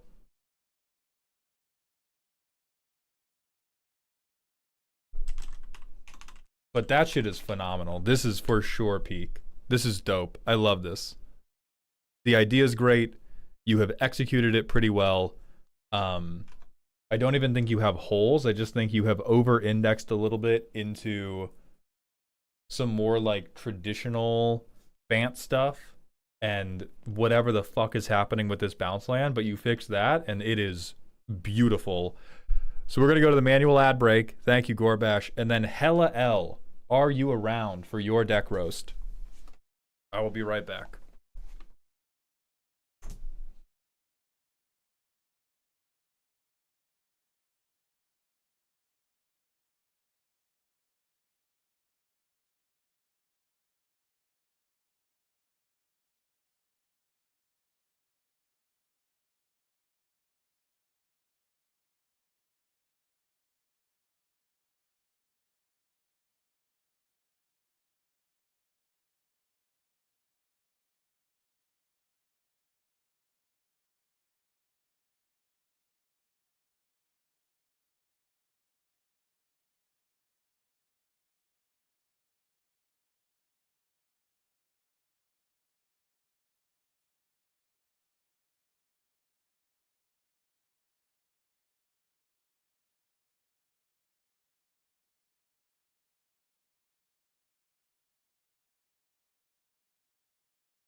I do love the, is Qatar really the only ally? That's beautiful. Hey boss, do you fuck with Cube? Kind of. I haven't had the opportunity to play many. But I don't think I've ever turned down the ability to draft. Well, no, I've definitely turned down the ability to draft a cube because there have been guys who are like, "Hey, dude, we just met. I've watched your videos on YouTube. Do you want to come back to my hotel room for 6 hours?" No, man, you don't get it. There's Gristlebrand in this box. No, I do not. No, I do not. I even cut Roaming Throne. Beauty. Beauty. And Mauld asks, is it gonna be an orgy? See, that's funny to you because you haven't been sexually propositioned upwards of 50 times since starting your YouTube channel. By some of the same men who have been asking me to play Cube with them.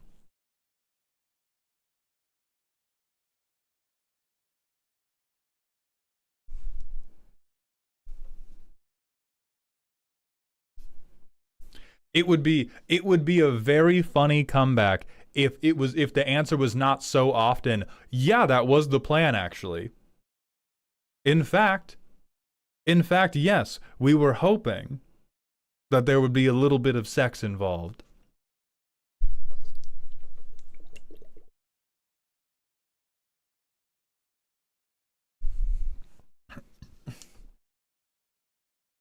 Human decency is sadly not a given.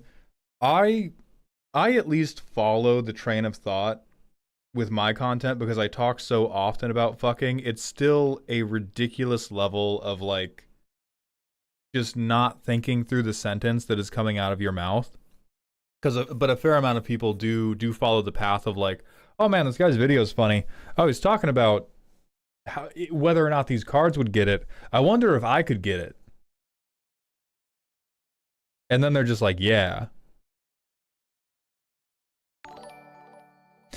Akodu Roku, thank you for the tier 1 sub the third month in a row. Welcome back to the dog home.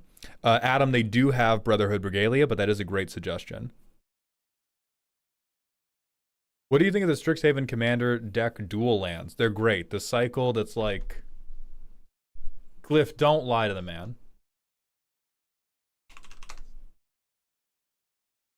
These are great. It kind of depends on what price point they end up with, but 8 or more lands is end of turn 2 for a normal commander game. So it basically says this comes in tapped unless it is turn 3 or later. And they're searchable. That's great. If they end up at like $20 and you're not willing to proxy them, they're not $20 lands.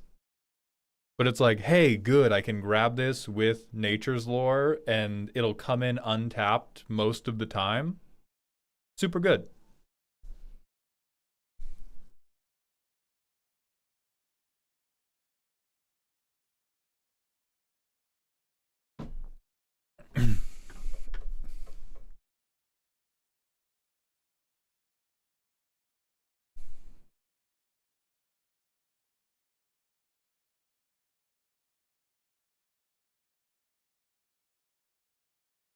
Okay, Hella L. Are we here?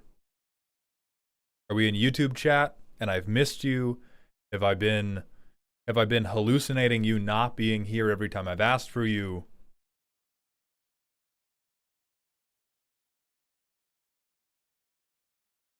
Mauled, have you considered being less attractive so these men would not be so horny around you? After all, this is America, and expecting men to have self-control seems to be unreasonable according to all of the news I see. You really swung that sarcasm back around at the end there, Skinny. I have considered that, and I've decided I will only become more attractive. And I will begin quoting Bible verses at the people who make indecent advances toward me. Something, something, if your eye offends you, pluck it out. Causes you to sin, whatever. If thy right eye offend thee, pluck it out and cast it from thee. Yeah, getting straight Catholic on them.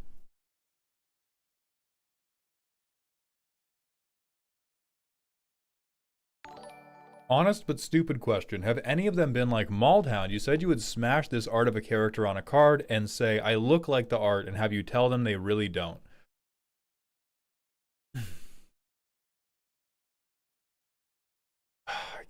I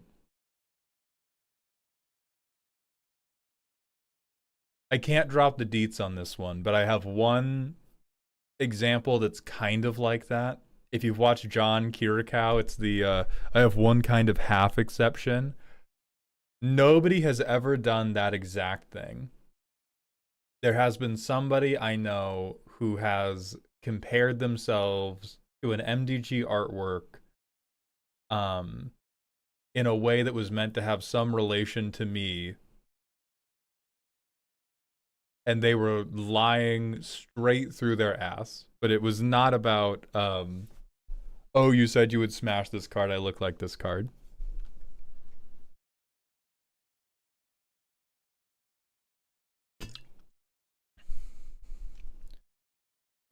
Never ask a CIA agent why they have 12 jars of hummus. What the fuck?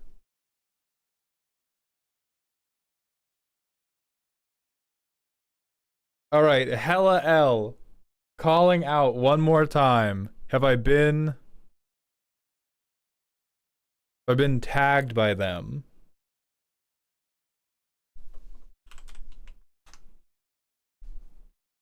Ahoy, matey. Christmas 666. You are Hella L. Is that what I am to understand?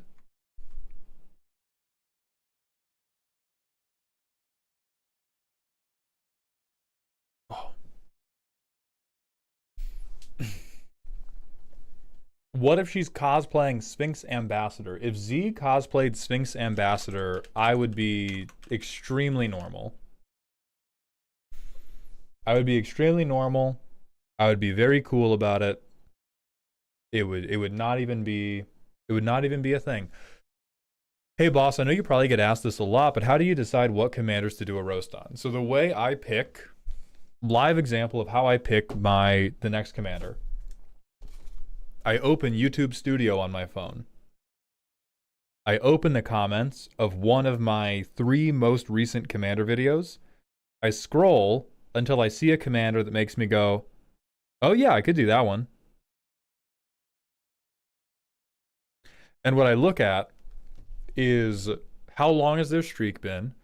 And I don't track everybody's streaks separately, but I do know roughly how long people have genuinely been asking for. So like Elikman is a great example of somebody who is honest about their streaks. They ask on most videos, if not every video. They count up by 1 every time. They do not start at some bullshit number. Like they don't just start at like 73 and go up from there. Some people, and I try not to pick these ones, will start with like a made up high number. The ones I will pick are either like, what I try not to do is I try really hard to not sit on jokes. All of my funniest stuff is usually off the dome. Like most of my funny stuff is ad-libbing. So the moment I think of a joke for a commander, I try to get that video filmed as quickly as possible. Effectively. So if I see a commander and a joke pops into my head, I'm like, oh, I'm doing that one. So sometimes I'll do a new commander because I've seen it from like spoiler content, and then somebody's like, oh, day 1 of asking for this new guy. And I'm like, oh, well, when I saw them on the spoiler stream, I already had a joke for them. I'm going to go do this one now so it's not digging a hole in my brain. And then I'll do those early. Now, if you get shade, if you start and then you just get some wrong, like that's fine. I don't count that against people. I'm talking specifically about the people who are like, the first comment they leave is day 112 of asking for blank. Yeah. I'm not talking about the people who are like, oh, you get into the 20s or the 30s and then kind of wibbly wobbly.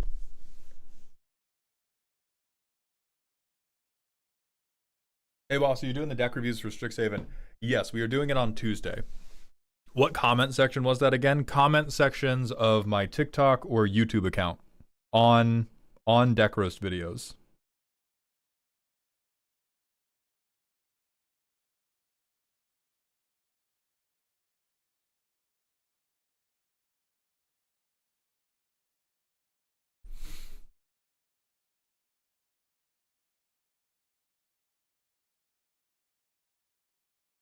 Did you bounce off after picking from comments because joke just didn't want to materialize, or do they not even get one if it doesn't spawn one instantly?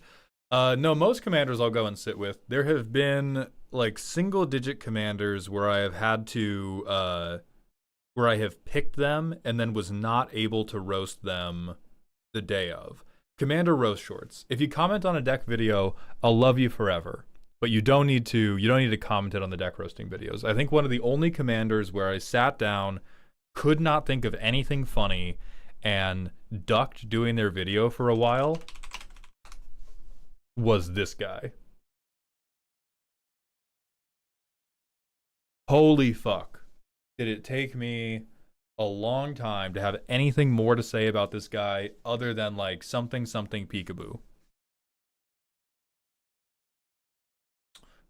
But other than that, it's like if I see the commander and then think of a joke instantly, I'll do that one right then.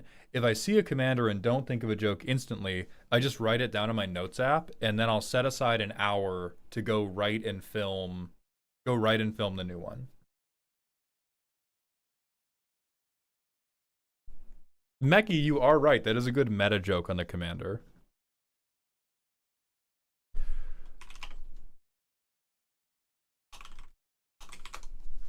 But like this one got done today.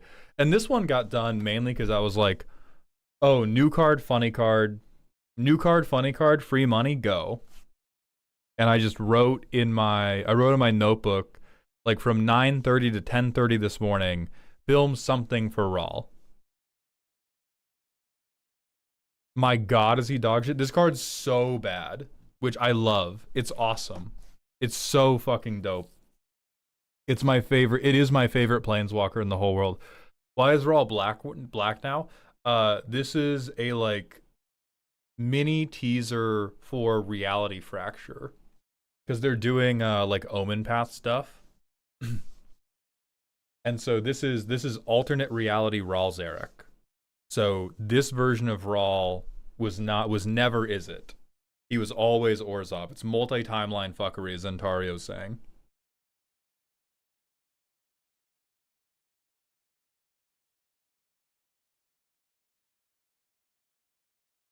Is it? No, is not. Fuck you. How dare you? Yes, that is what was up with the weird story shit in Strixhaven, is they're setting up for Planar Chaos 2. No, Tomu, you're so good. So Garrett can be non-green. Yeah, if they're in Reality Fracture.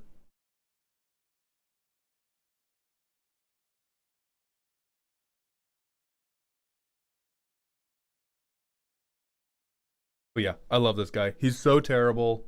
He is like... Some people in the comments did call out some decks that could use him, like Squall.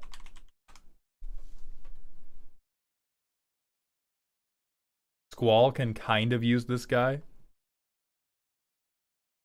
But for the most part, he's very, very weak. But oh my God, is it so funny to make somebody skip their turns. To make one person skip a bunch of turns. It's like, it's not going to win you the game. It would win you a game of 1v1 if you ever got to ult him.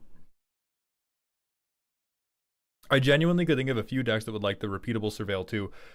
Right, but it's repeatable Surveil 2 at the cost of having to protect a weak Planeswalker. Like, it is plenty of decks. If you could play this as like a 3-mana enchantment that says Surveil 2 on upkeep, you might play that. It is the... He can't remove any threats on board. He can make a blocker to help defend himself, but it gets him down to 1, and it's a pretty limited one. And then the Surveil 2, you then have to defend him. Like, you wouldn't pay 3 mana to Surveil 2 one time. You probably wouldn't pay 3 mana to Surveil 2 2 times. You would probably pay 3 mana to Surveil 2 3 or more times. At which point, you're like, you have to be in a deck that can defend the guy.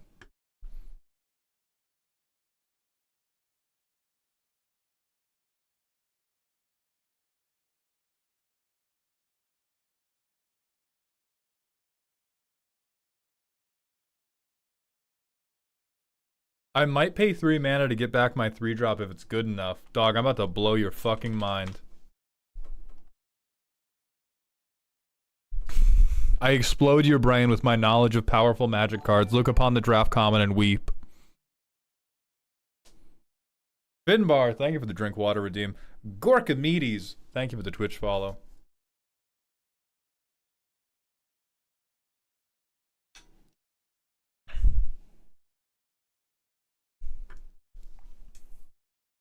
So like most things, you can make him work. He's just not like... He's just not popping.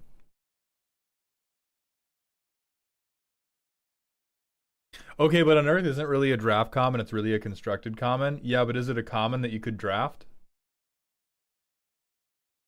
Was Modern Horizons... Hold on.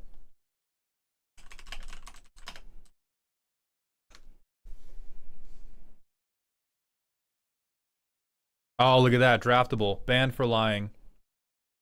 Thank you for your input, Roysterer.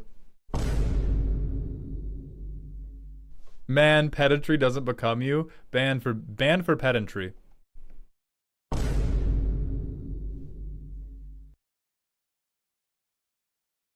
think I have to unban the Roysterer. I didn't unban Roysterer. Hold on.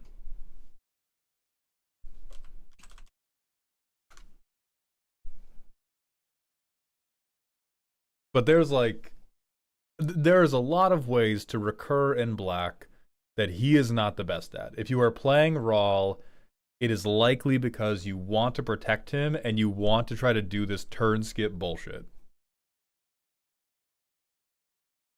Like the 3 mana, make all my opponents discard 1.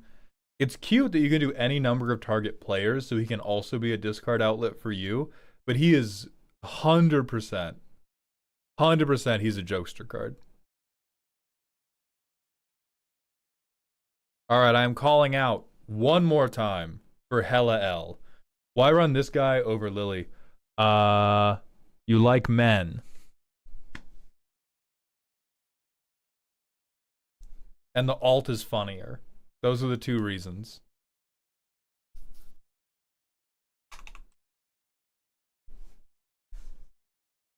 Is that a command?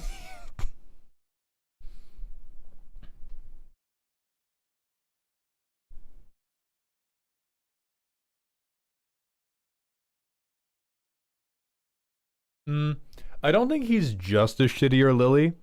Like, an important thing in the grand calculus of threat assessment is people hate Liliana instantly. Liliana is also only card negative. Rawl Zarek can help with card selection. So there is like a proactive thing he can do. His other 2 modes are like not very good, but they're not the worst thing ever. Nobody's really worried until you get close to this ultimate, and it's unassuming enough that you can probably get like 2 turns with him. Liliana, they just go like, oh, fuck you, fuck you, fuck you. Fuck you, fuck you, fuck you. And the alt basically says, I make one person concede. Because who the fuck would wait? Who the fuck would skip 3 turns? That sounds awful. That sounds awful and terrible.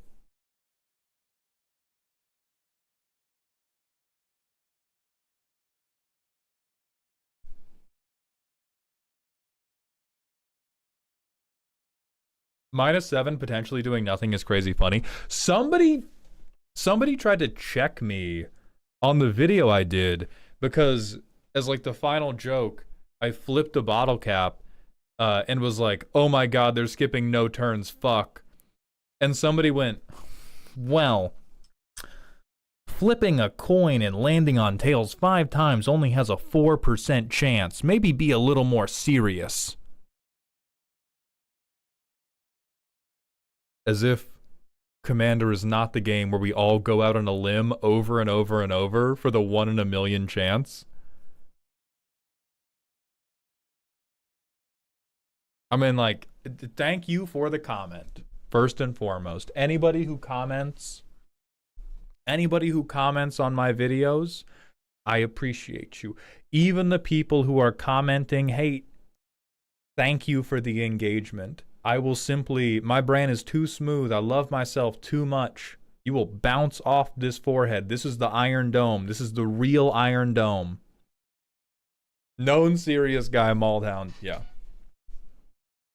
There was also somebody, I'm so sorry. We're now gonna, while we wait to see if Hella L shows up in the next couple minutes, I'm now just gonna drag all my viewers. Not you guys, I love you guys. I had a clip a few days ago that went up where I was talking about the Buster Sword being bad in vehicles because vehicles are really bad. And I was like, yeah, if you don't think Buster Sword is great in minimum all of bracket 2, you're bad at card evaluation. And then you begin to like, you have to be playing around it more and more as you get through bracket 3. And then in bracket 4, it's a pretty bad card, which I think is an overall fair assessment. If you're doing bracket 4 Voltron, that's one of the like weakest strategies in bracket 4, but you can still try it. Somebody commented, the first half of the comment went, Mauled, these videos are really making me doubt your analytical skills. And my first thought, because I didn't see what video that was on, I just saw like the comment feed, I was like, you know what? Fair. Sometimes I say some dumb shit on stream that I gotta reassess later. Second half of the comment went, I don't know who you're playing with, if they can't make Buster Sword great in bracket 4. What? What? What? What the fuck did you say to me? You thought the bad part of that take was that Buster Sword was a bracket 4 all-star? And it turned out they were one of the few, the proud, the dumb, that plays like a bracket 4 Voltron deck. And so, yeah, if you're completely building around it, if you're doing Voltron, you can try to make it work. But also, sometimes bracket 4 is just like a precon with 10 game changers in it. Ugh. It's the worst problem that bracket 4 has, because it's in a really weird space where half of bracket 4 is bad CEDH, and half of bracket 4 is precon that I upgraded with $2,000, but didn't actually like make a strategy.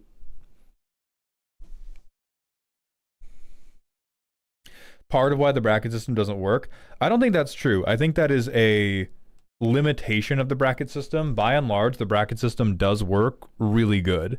It's one of the ways the bracket system can't cover everything for you. But it's definitely better. Like, it definitely does better than the 1 through 10 system.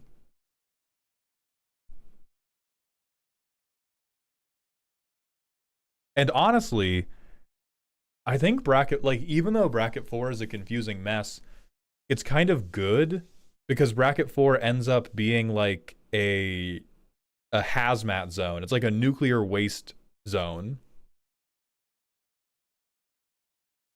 which is kind of nice. It's kind of nice that all the people who want to play CEDH but not, and also just want to play as many game changers as possible, have to go to the same corner, and I can fuck around with my VV deck in peace.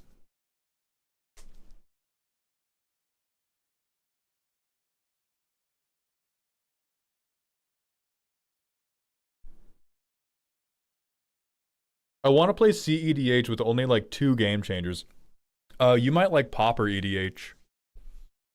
You're probably not going to get like any game changers then.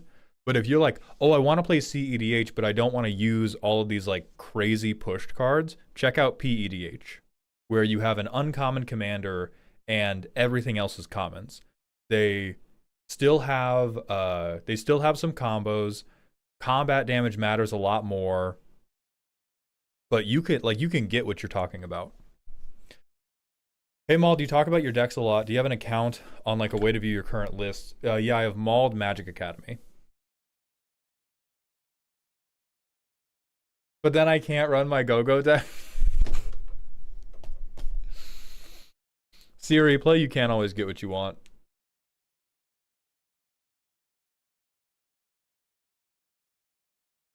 Please, Siri.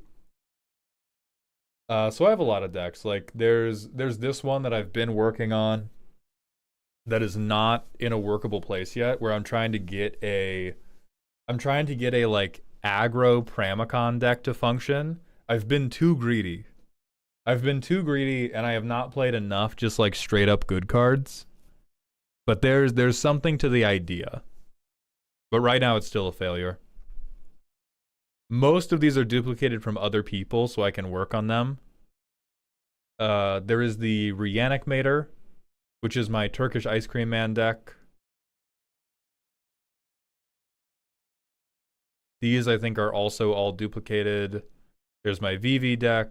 There's an Azula deck I built in like, I think I built this in an hour for a show. Can we see your VV deck in depth? Sure. I should make a video out of it. It might be a little fucked now, because I know that I have, as a bit, I edit it anytime someone shows me a cool card on stream. But the VV deck is basically try to play VV on turn 2 with protection, and then play one of these guys who sucks, and then clone them. Let's see if we get... Oh, we only have one land. We're probably fucked if we keep this hand. I'll try to believe. No, we fucking concede, dude. Never mind. Volcanic Island. Thought Vessel.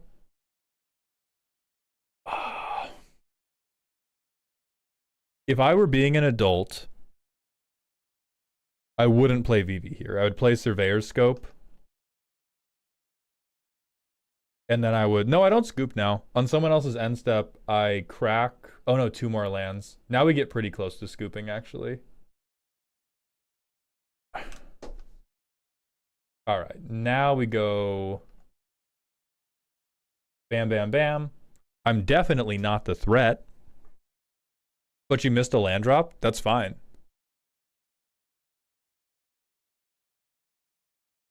Now I can either March of Swirling Mist or Swan Song when they try to get me.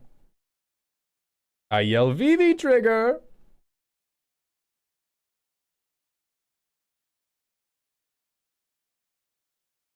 I might hold this in hand, actually. And go, like... Capsizing Wave on an adventure.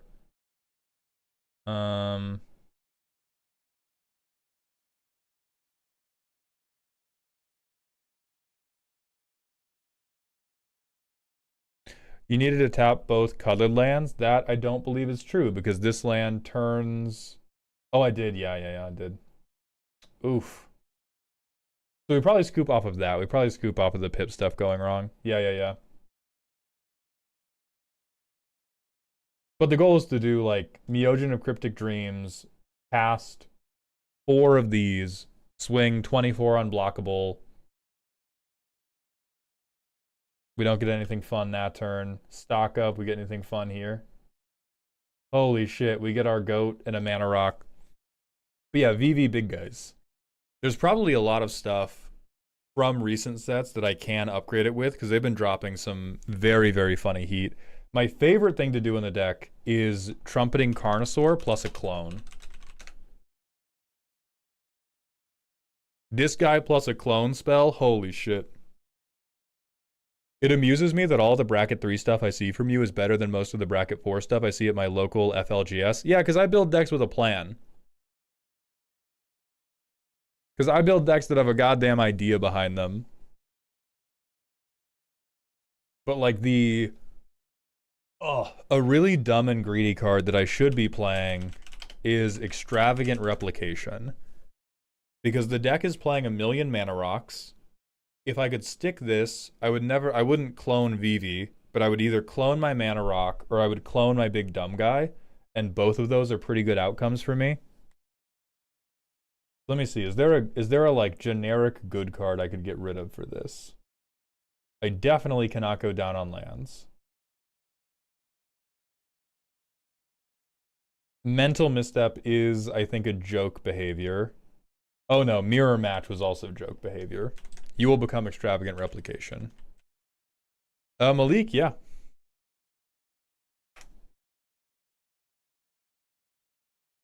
I have Season of Weaving already.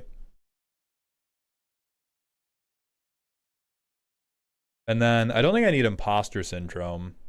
I could do that if I wanted 1,000,000 VV clones, but I don't. Imposter Syndrome's really fun, though.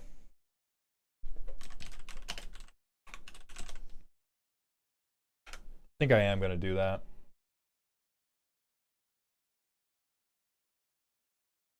Really funny that you don't run any of the good draw engines with VV and run Buster Sword instead. Yeah, because the moment you put Curiosity on the deck, it's a combo deck. I have a very hard line approach. Like, I'm a very straight edge player when it comes to combos. Either my deck is not comboing or it is comboing and I am in my lane. Every time I have tried to build or have seen other people build decks that were like, oh, I'm going to do a different thing, but maybe I'm going to combo, it always fucks up the bit. Like, they always act like low-key ashamed of the combo. They always have to like communicate with people like, no, it's not the point of the deck. It's probably not going to do it. Like, it's just versus the people who are like unabashedly, yeah, I'm comboing off on your stupid ass. Get curious, bitch. or they're like, I cannot combo no matter what happens. Those decks are generally happier than the ones that are like monkey in the middle. What's your opinion on Flesh Duplicate for cloning? Really good in high power. Cornball shit in low power. Oh, you know who I need? I need Irma.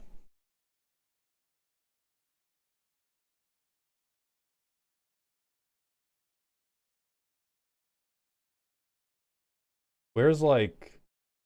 Fuck this guy, actually. Fuck that good creature. Give me Irma part-time mutant.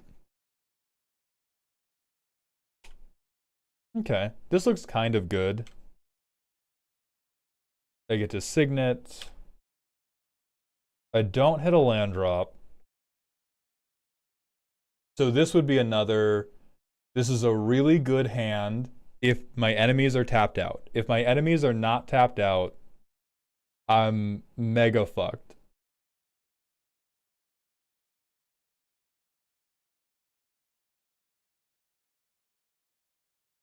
I think real life me just plays Chalice and I don't play VV here. And then I go land, VV, hold up, shore up, resculpt, whatever. And I have to shore up on somebody else's turn. And then tap 2, Lotus Field, sack these lands. I love doing that. Sack these lands, 4, 5, 6, 7. Skyline Despot, I'm the Monarch. Yippee wahoo! Give me my card. Everybody tries to kill me. 4, 5, 6, 7, 8. Magmatic Force. Yippee wahoo! That's the type of shit I like to do. So if I could get Extravagant Replication, Irma, or I could get Imposter Syndrome on the field here, I would be really happy.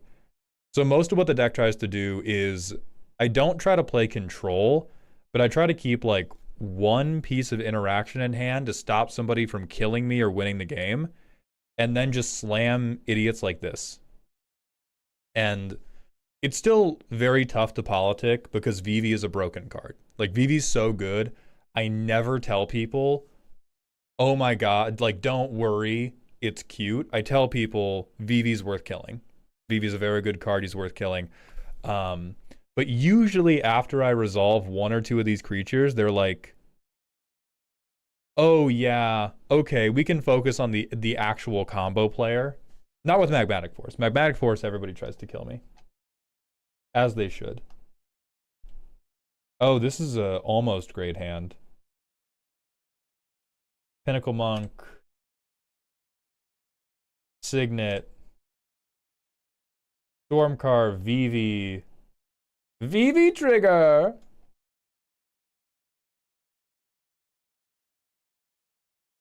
Float VV mana to Brainstorm, VV Trigger.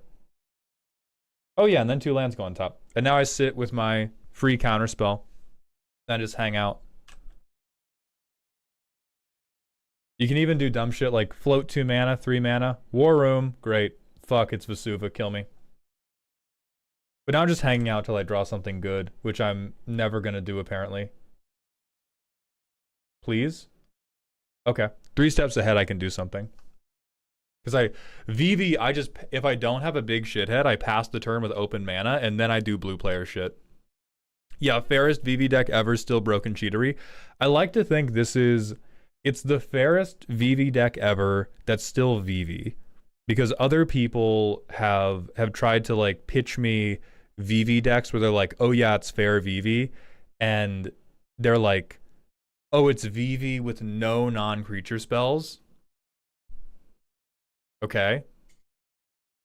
I don't know. That doesn't hit as hard to me as a VV where we're still able to use it, but not in a way that is immediately combo oppressive.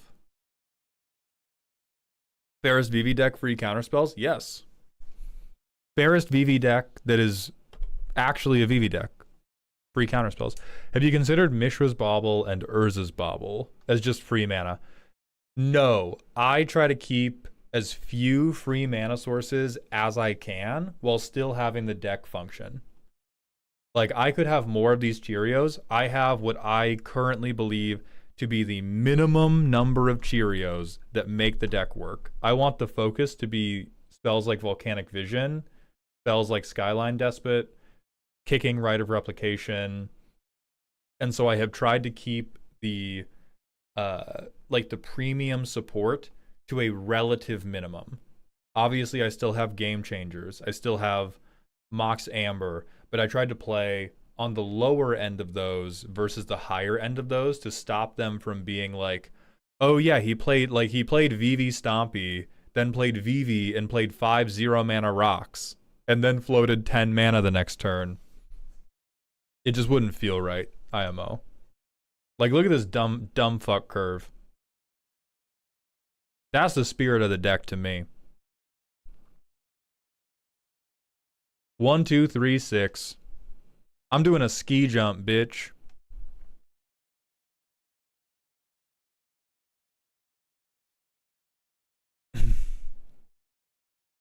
Fierce Guardianship on the lower end of Game Changers, well, it's not Rhystic Study. I mean, yeah. Like, Fierce Guardianship's a really good game changer, but I could put in Rhystic Study, and the deck would just fucking suck.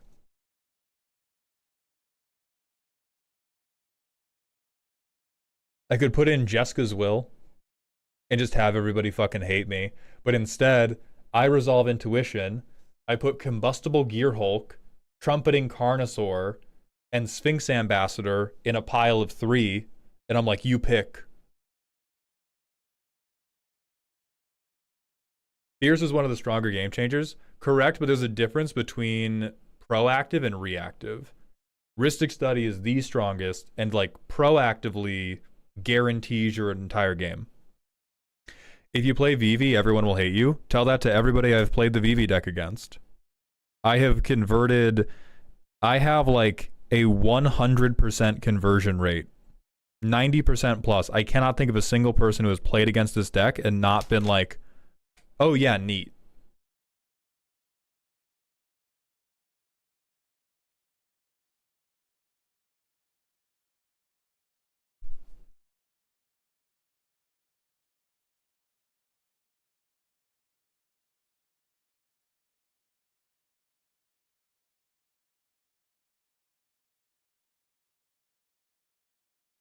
Man, I need to do LGS, I think. That's very possible. You may just not be around chill people, Cypherus. You may be in desperate need of being around chiller and cooler people. Are Pop or EDH decks okay? Yes. Do you think a toned down version could perform in lower brackets? Here's the thing. No, because I think Vivi is too strong. I think the amount you have to tone the deck down to make Vivi play in bracket 2 comes off as condescending. Because if you go, hey, here is my bracket 2 Vivi deck, you don't play free interaction, you don't play good Izzet spells, but instead you're like, oh, it's all dragons, oh, and ramp, and you go like, Arcane Signet, play Vivi, play more rocks, tap 10 mana every turn, it's still fucking overwhelmingly good. Like, Vivi would be one of my votes for should be a game changer. I think the moment Vivi hits the field, you are doing bracket 3 shit. Which is part of why I made this deck bracket 3 and powered it up a little bit. The first draft of the deck was bracket 2, and I was like, oh, this is too oppressive. This just doesn't feel good. I can make a deck that works and is technically bracket 2, but it doesn't feel right. Where's the best commander for bracket 4 with $650 budget? Holy, I would recommend against that. That type of thinking leaves a very dirty taste in my mouth. There's so many things you can do with $650 of budget.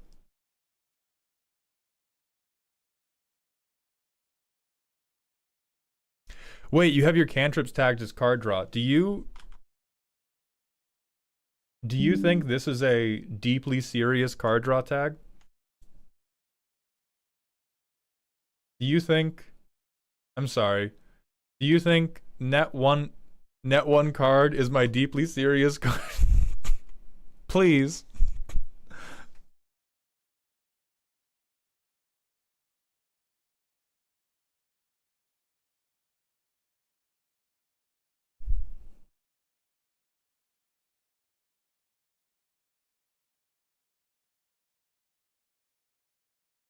I thought you hated most cantrip spells. I do when people think they are like genuine draw engines. What I dislike about most cantrip spells is people misunderstand what they are doing with them. For the VV deck, it's typically to trigger VV and dig for one of my dipshits. So like it's better than Impulse because I have many play patterns. I have many play patterns in this deck where I'm left with 1 mana I can spend. Can we see the Henzi deck too? I have not I've not worked on the Henzi deck in like a year. Do I have to be there for round 2 of the contest if I make it? No. You will not be able to like defend yourself when I'm making fun of the deck as I am wont to do, but you don't have to be there. Austin, cantrip spell is a spell that replaces itself. Okay, Hella L's definitely not here. So I'm going to email them. We're going to do a reschedule. We're going to raid out for the day.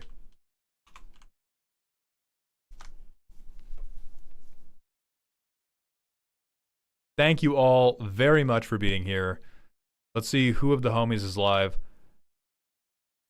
Girls Play is live. We're going to hit Girls Play with the Bald Kai. Thank you all very much for being here. I appreciate your generosity, your support. You were all so kind today. Happy Easter. I will be live again Tuesday going over the new Strixhaven precons.